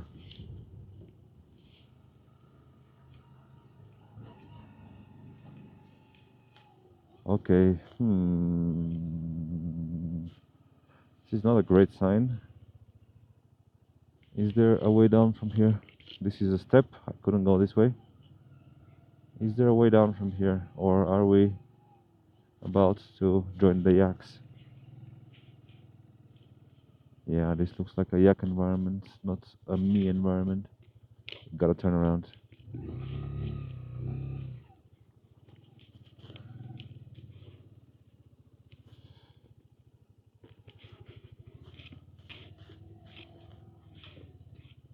It looks very much like it's a yak-based community, right? This is the livelihood of people. Maybe this is the village of the ladies we saw up there, and they were herding the yaks all the way down here. That's very much possible, right? You see how every house has a how do you call that? A section like this, enclosure, an enclosure for the yaks. That's pretty cool. It's traditional way of life, and yet you see how beautiful the houses are. Very, very beautiful. Maintained, nice and clean. The streets are clean. Very, very beautiful community. So I think here we take a right, yeah? Go to the right. Over here. Maybe it was the cows. Well, let's not disturb them. That's a nice village. I mean, in a day like this, everything is nice, right? But the sun only makes it extra nice, I think. Lots of bricks. There's some construction going on. That's a beautiful, beautiful house. And the road is, look, all the lines. It's all maintained. It's perfect. I love it. I love it. Very, very nice. Nice and clean. Okay. Once again, we have to find another way. We reached the yak. Hello. Tashi dele. Moto. I go back.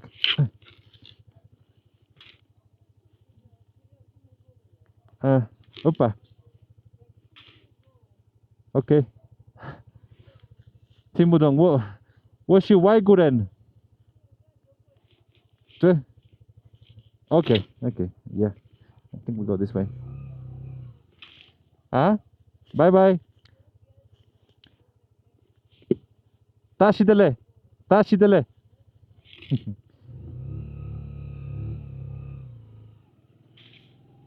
Okay. Oh, this is an open home. Oh, it look nice inside. I guess we just go down somehow. Take the next right.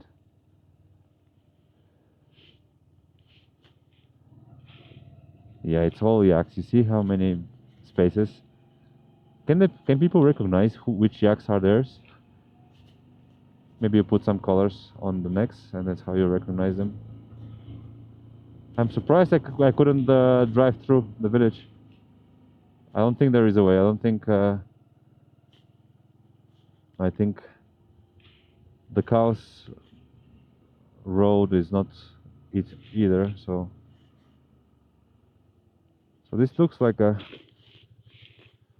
touristy community for this, but also very authentic. So they mix both, right? So they have some money, but I guess now there's no visitors. Nobody's coming. Or maybe this is just for them, you know, local way of life. And you can enjoy the picnics there under the tents. There's a checkpoint here, maybe there used to be. Fortunately not anymore. A lovely place to hang out. Come with friends, have a picnic there in the park. I scare the horses. Beautiful horses. Beautiful, beautiful animals. Cute. Okay, let's continue.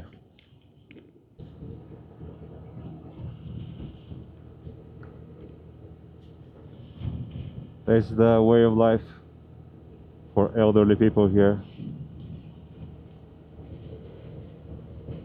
Oh, what a beautiful day. A day that you should try to be happy, no matter what. I know life can be very difficult sometimes, but you know, let's try to enjoy what we can. I want to close my eyes now. I'm closing them from 1, 2, 3. Okay, no, 2, 3 seconds, that's all. But it's just so pleasant to get some sun. Okay, let's keep going. I'm enjoying, I'm taking my time. We can actually go. The road is amazing.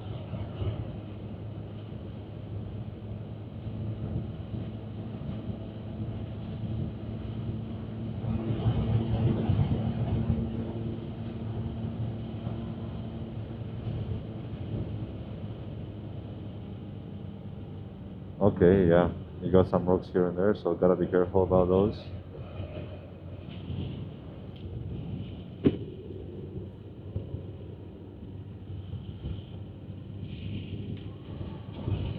Alright, one more village.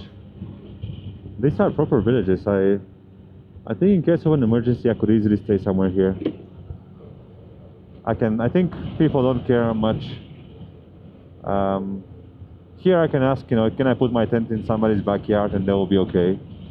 And you don't have to call the police, you don't have to do anything about it. You can shower inside the home. I haven't done that yet exactly. I've done something similar like the other day when we got turned around at the Seda checkpoint. They didn't allow us to go in, so I had to spend the night with those guys in the shelter, in that mountain shelter. That was pretty cool. They didn't have shower, they didn't have bathroom, so it wasn't exactly what I'm referring to now, but it was still pretty nice. I think at some point probably we'll have this chance, right? But I think if I end up staying at somebody's backyard in the tent, they will probably invite me to stay in the home anyway, if they don't care about, you know, procedures and all that. But then I might be the one who refuses, because I'm not sure how much trouble they can get into by housing a foreigner without notifying anybody. Oh, that's a big parking here. That's I don't know if there's trash burning there. The smell was a bit like religious worshipping materials.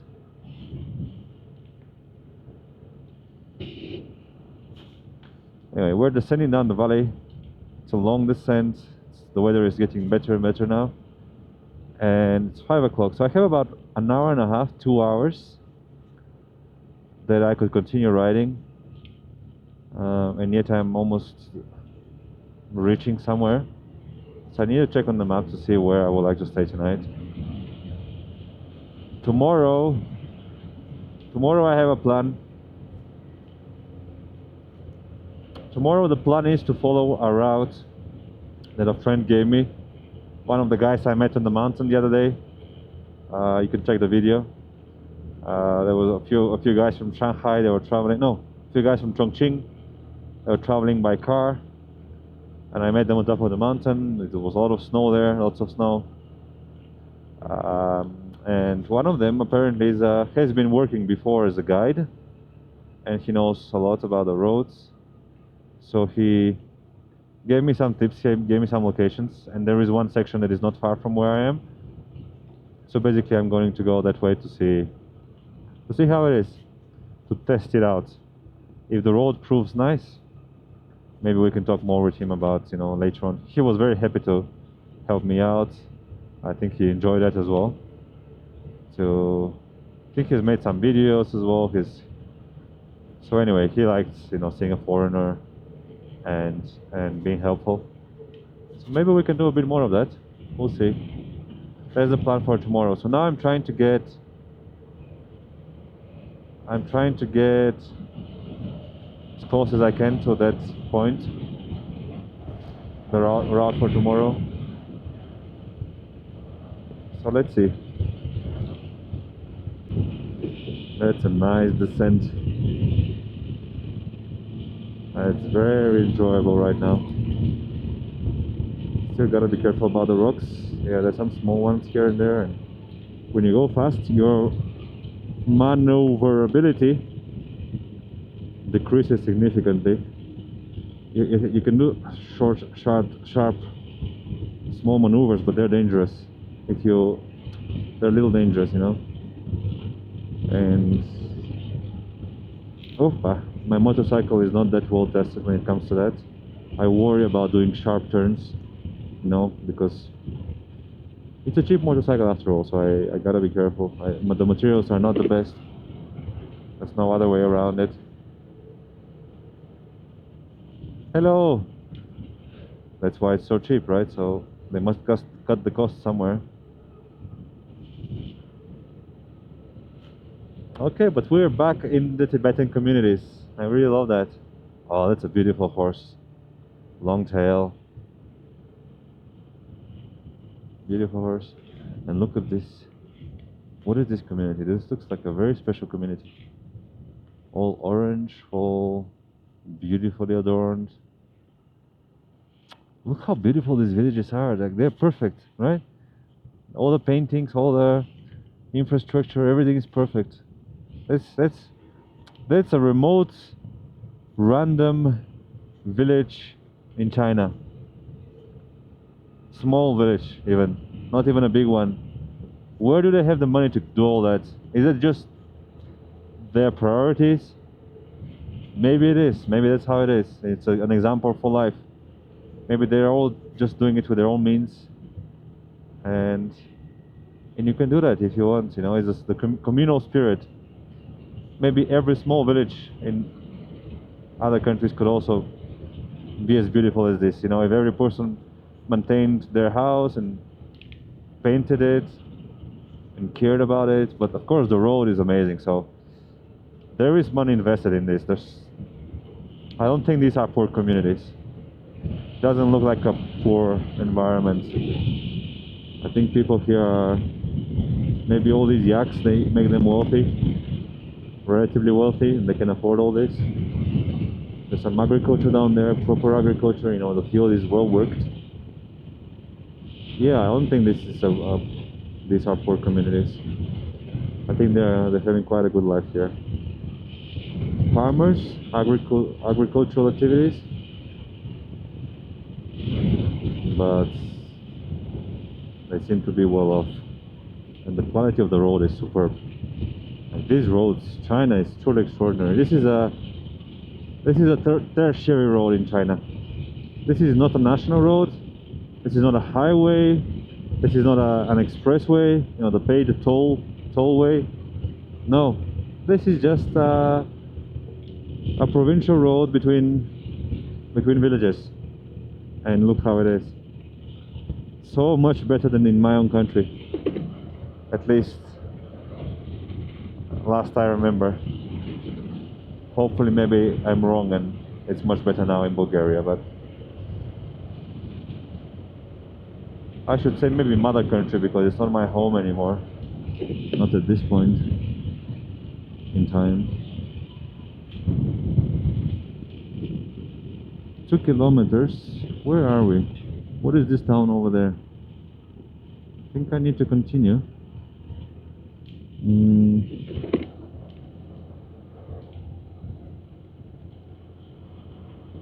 I think my map is leading me to that town over there, but I think it's too early for me to stop. It's 5 o'clock. I think it's too early.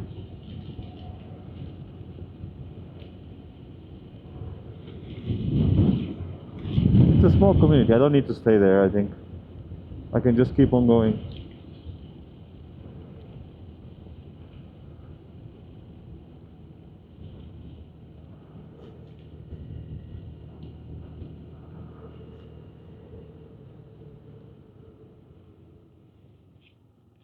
Chinese workers and peasants army are Okay, I think this is a good spot for a short break, just to figure it out. Let my motorcycle rest a bit, and we can do the same. Alright, there's a Tibetan. I like seeing that.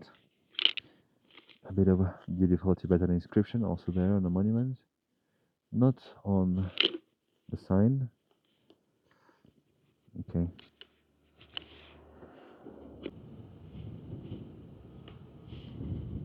Some sheep. A bit of change. A bit of diversity.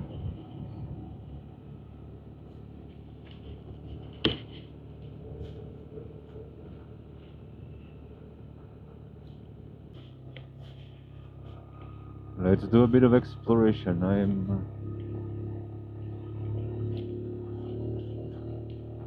This is a Buddhist Tibetan town that I found quite curious. I was driving by, but I thought I would just enter and explore a little bit because I think it's quite special.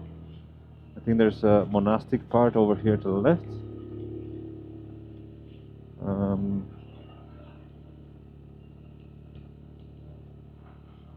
I think that might be where I am going now. And you can see there's a lot of water prayers around. You see this lady, how she's wearing a traditional costume? Maybe it's the one that's made out of yak fur.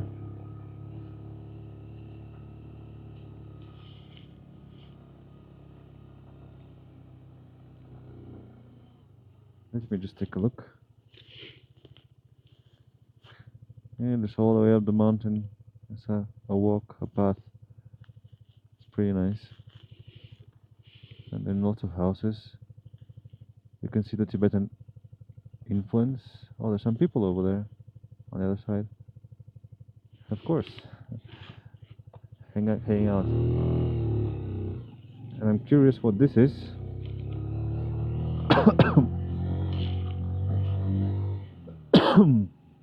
And whether there will be a way down from here.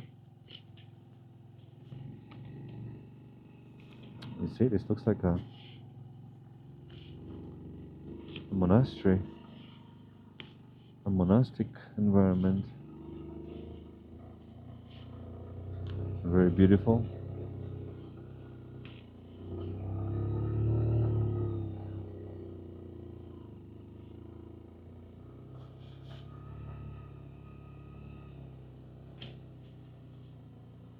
Very beautiful. Wow. Look at that. That's proper Tibetan Buddhist temple complex, because there's more than one. See? Perfectly painted. It's beautiful. And yeah, I think it's still under construction, it seems. Yeah, I think the only way down is from where I came. There's no other way out from here. Maybe this, but I don't think it's a way out. I think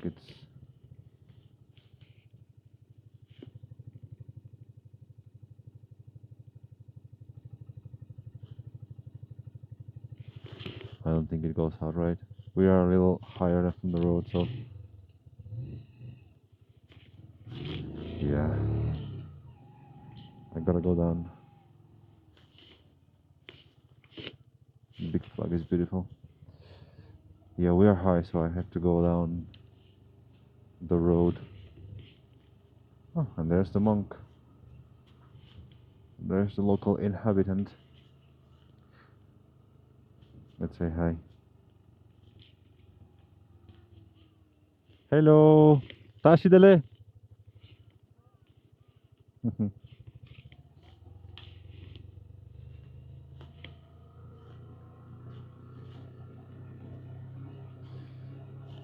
What should I'm thinking now? Should I stop and ask him things? I mean, there are some personal questions that I probably shouldn't ask, you know. But then Yeah, it's probably very meaningful to have a conversation. I'm split. I'm both. I want to continue, and I'm both curious about his life. Who that person is. Why did he become a monk?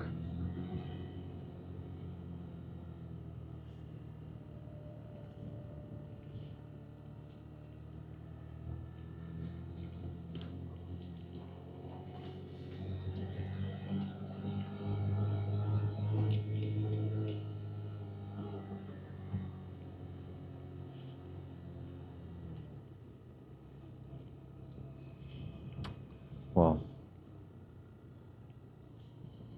it's okay.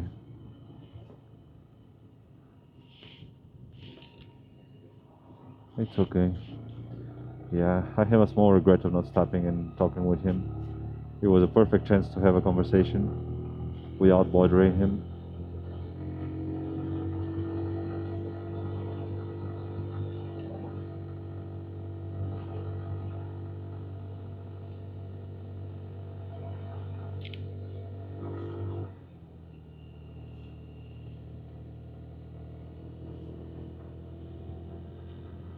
But it's okay.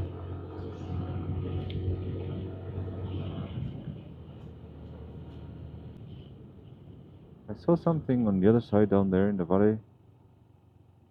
There's no visibility. Lots of white pieces of, I don't know if it was plastic or rock or stone. Hey, shit. There's a car. Oh, I think it's agriculture. Sorry about my words. What is that? Some kind of plantation, I think.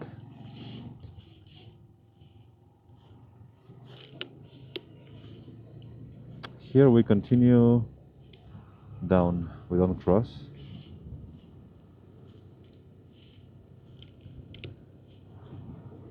Ruergai County, Bajau Town. That looks like a nice road as well. Battle of Baozhou. That's some historical significance over there. People fought here back in the day.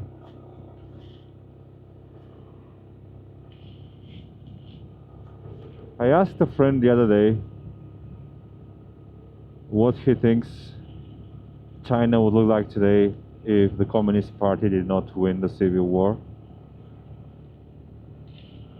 If the regime was not the current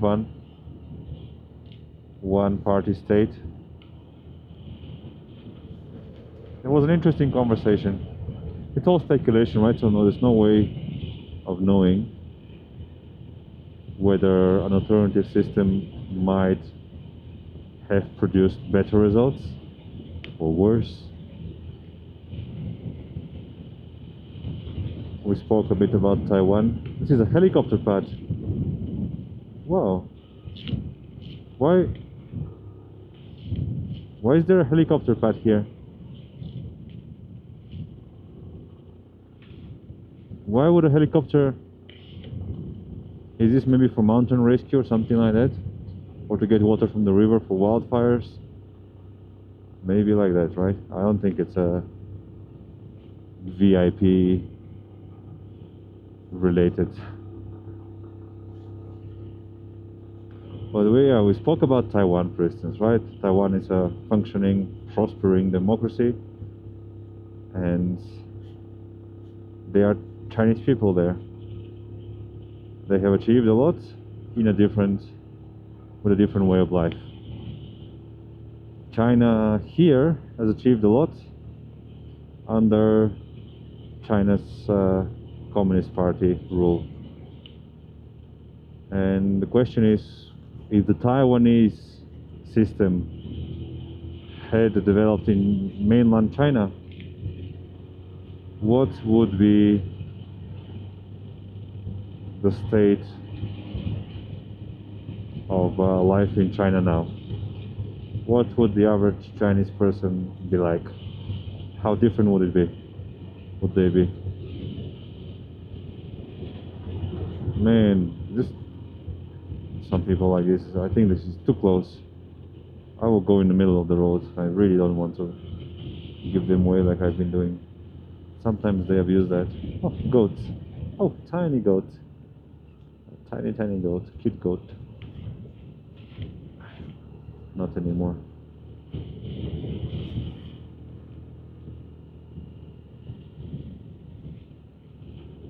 Look, some more sections like this. For picnic, for restaurants. That's a beautiful area here. Very, very nice. And there are a few clients. That's cool to see as well. Nice. Well, 5, 6, 7 cars. That's good. That's a good day, I think, for the host.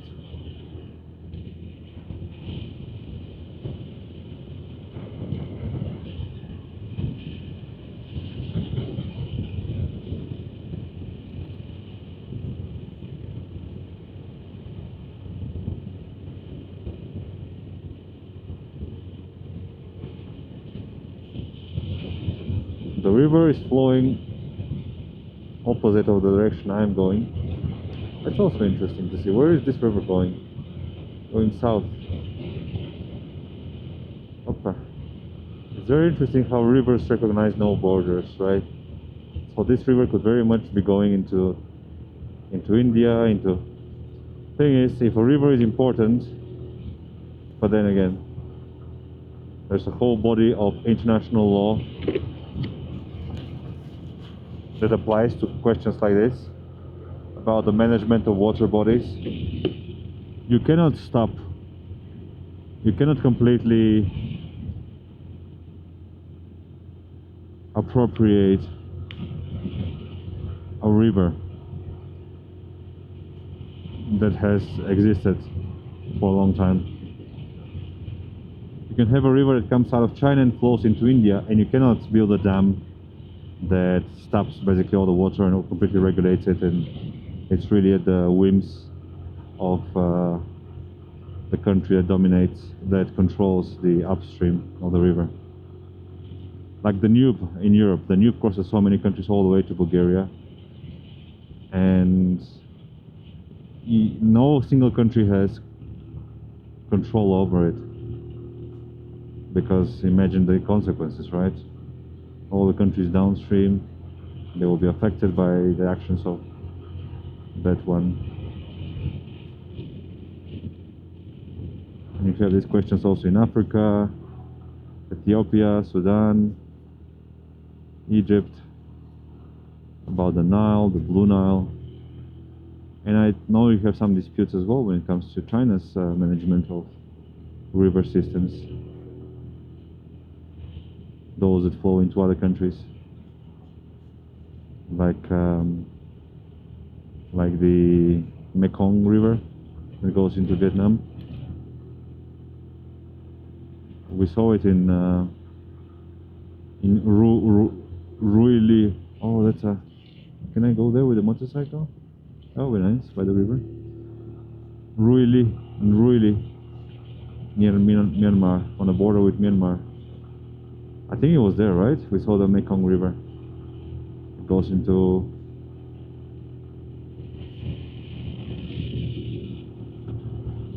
Vietnam. So if China did something to the river, it will affect Vietnam, and this can create big conflicts between countries because of how important these rivers are.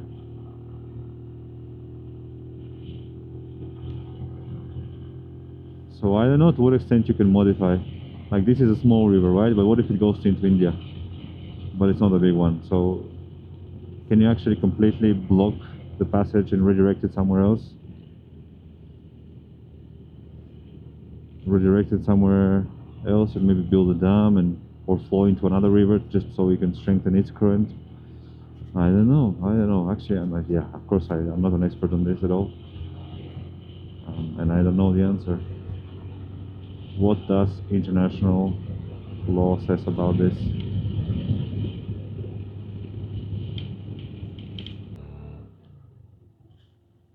I saw a tiny cute looking weasel again, and I wonder if I can show it to you. Yeah, I think it ran away.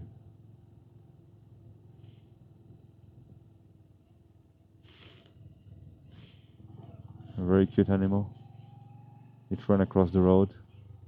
Tiny weasel.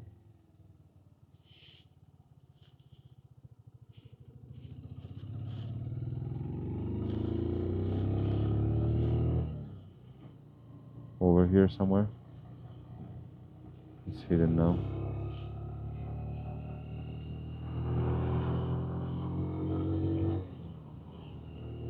This used to be a river, I think, right? But it's no water anymore.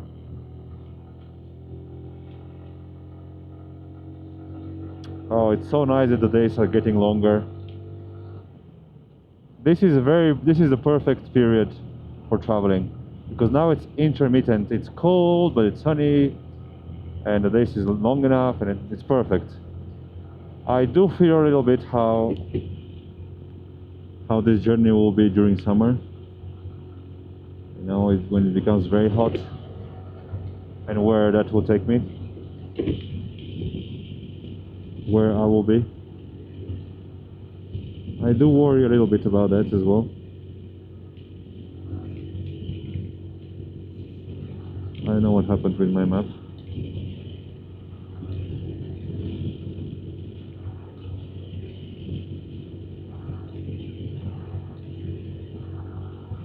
My map is not working, but I'm going in the right direction.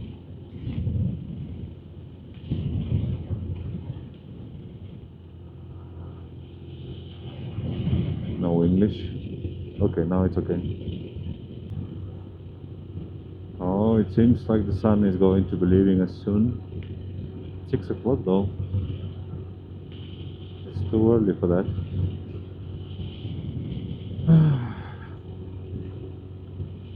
Right now I was just thinking, very random thing, but I was thinking how tasty a big red juicy apple would be, and how much I would like one. I'm actually craving an apple right now because it's been a while since I ate one, I guess. Maybe that's the reason, but I'm just like a good one, you know. There's some very, very tasty apples. A bit acidic, a bit... yeah, I don't know how to describe it, but there's some that are amazing tastes and some that are just normal apple. I would really, really like to have a good apple right now. More than watermelon. These are the type of thoughts in my mind. Oh, that's a nice... what is this? Wow, look at that. What is this path? Can I go on it with the motor? No. Oh, maybe no, it was stairs. Yeah, I think they put these stairs on... oh no.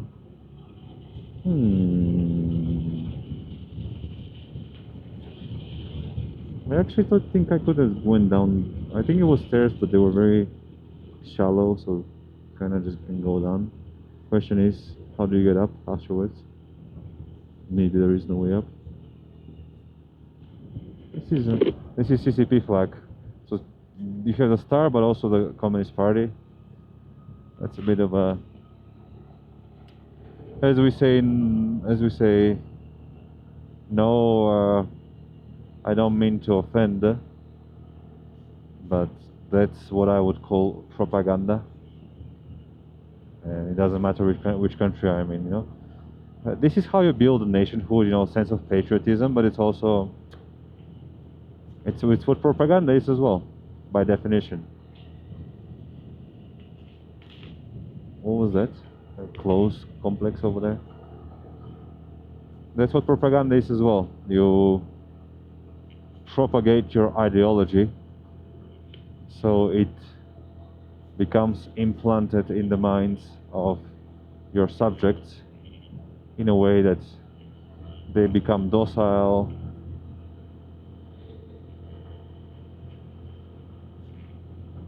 easy to control, and friendly. It's very much 1984, but it's the reality of also of statecraft and nation building. Every country does that. Oh, sorry, we go left. We go left over there. I took the wrong turn, or rather, I didn't turn. Okay. I think it's this way. Is it? Yes. Yeah, there you go. Here. Hello. This way. Is it? I don't know where the other road. What's going on? What's going on with my map? No. I did take the right way. I don't know what's going on. Aye. Why?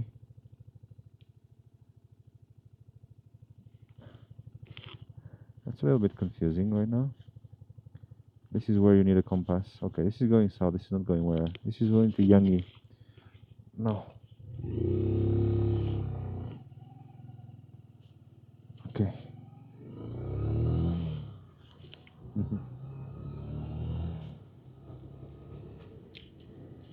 Yeah, for whatever reason I got confused. We go here. C'est ici mes amis, c'est le chemin, c'est la route. Let's go.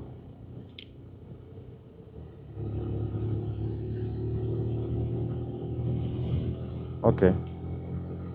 The thing about communism in China, I think China nowadays resembles more Singapore's one party, in a way, nanny state system that built Singapore into what it is today. And in some ways, you could argue that the Chinese Communist Party, the entire apparatus, is pursuing a similar goal where corruption is eradicated and a system is built that is stable, that can make the country prosperous, and that, you know, those in power, those who are responsible for that, leave a legacy behind that is positive and remembered. So I think this is the way of thinking about in China about governance within the Chinese Communist Party.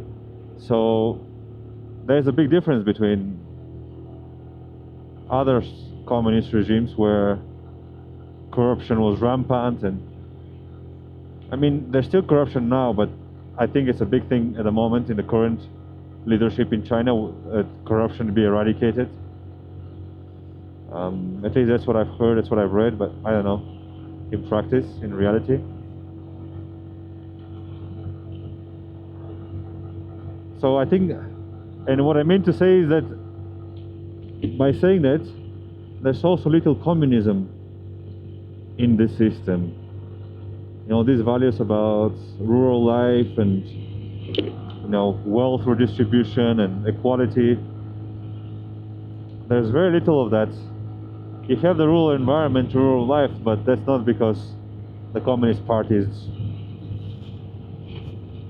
you know, putting that as a priority. And you have vast wealth inequality in China as well. You have inequality of opportunity. Education is in many ways become a rat race, and there's no winner.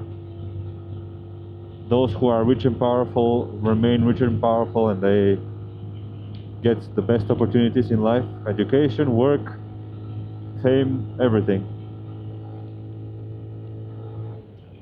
And as simple as this, what was the one thing that characterized communism at its best in Eastern Europe? And the one thing people remember, some people remember communism fondly. What is that? That is Is that a road over there? What is that? Or a pipe? That is education and healthcare were universally accessible and free. That was the number one thing that people remember. Well, not the number one, but one of the main things that people remember positively. Communism, with which people remember communism positively. And that's not free in China, neither healthcare nor education. So, about the communist values and principles, I'm not sure which ones still remain as pillars in not only in governance but also in the way of life in China. I don't know. That would be an interesting question to ask an expert, and I would love to hear the answer.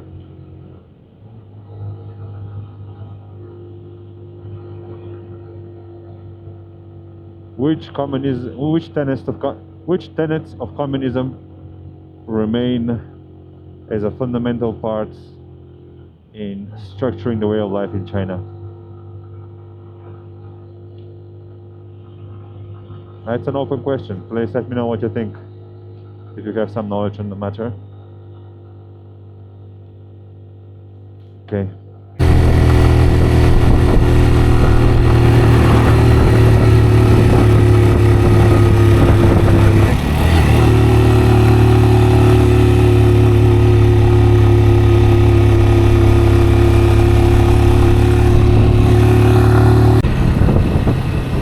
I like that, some Tibetan.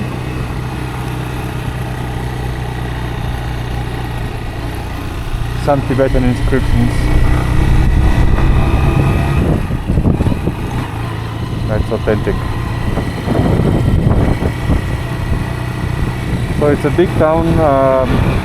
One of the names I saw about this town is Zoige, but a friend told me it's different thing, so I honestly don't know.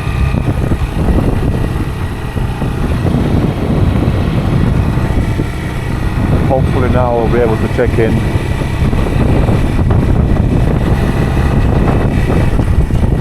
Without any problems.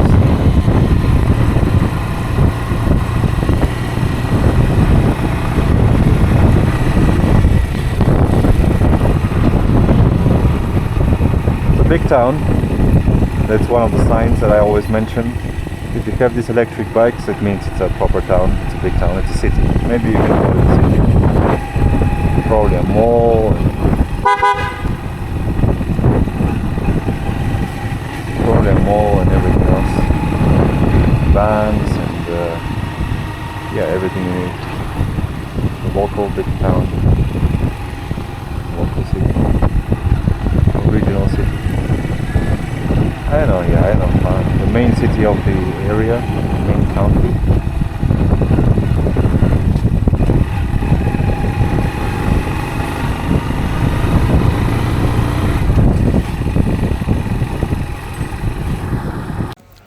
The familiar struggles appear to be happening again. The first hotel I checked, they told me that I cannot stay with them because I'm a foreigner. They don't know the formalities, or I don't want to do them, or I know exactly what problem.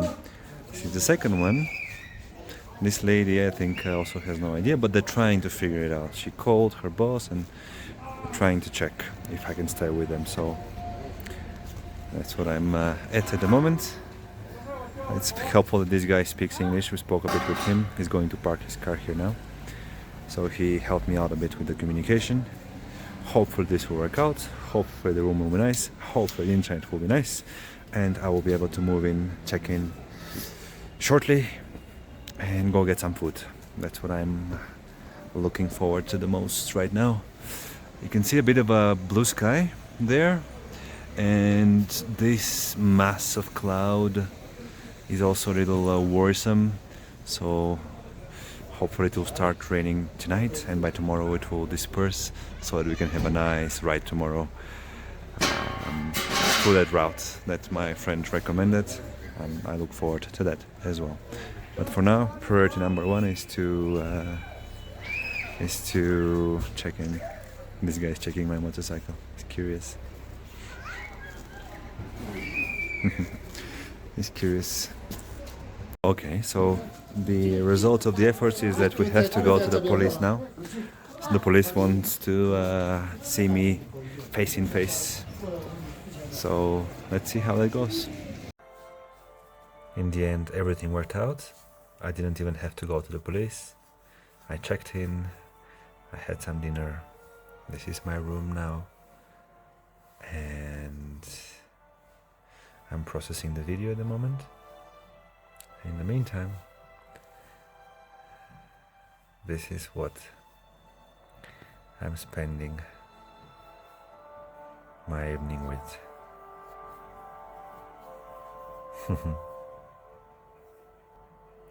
Good night.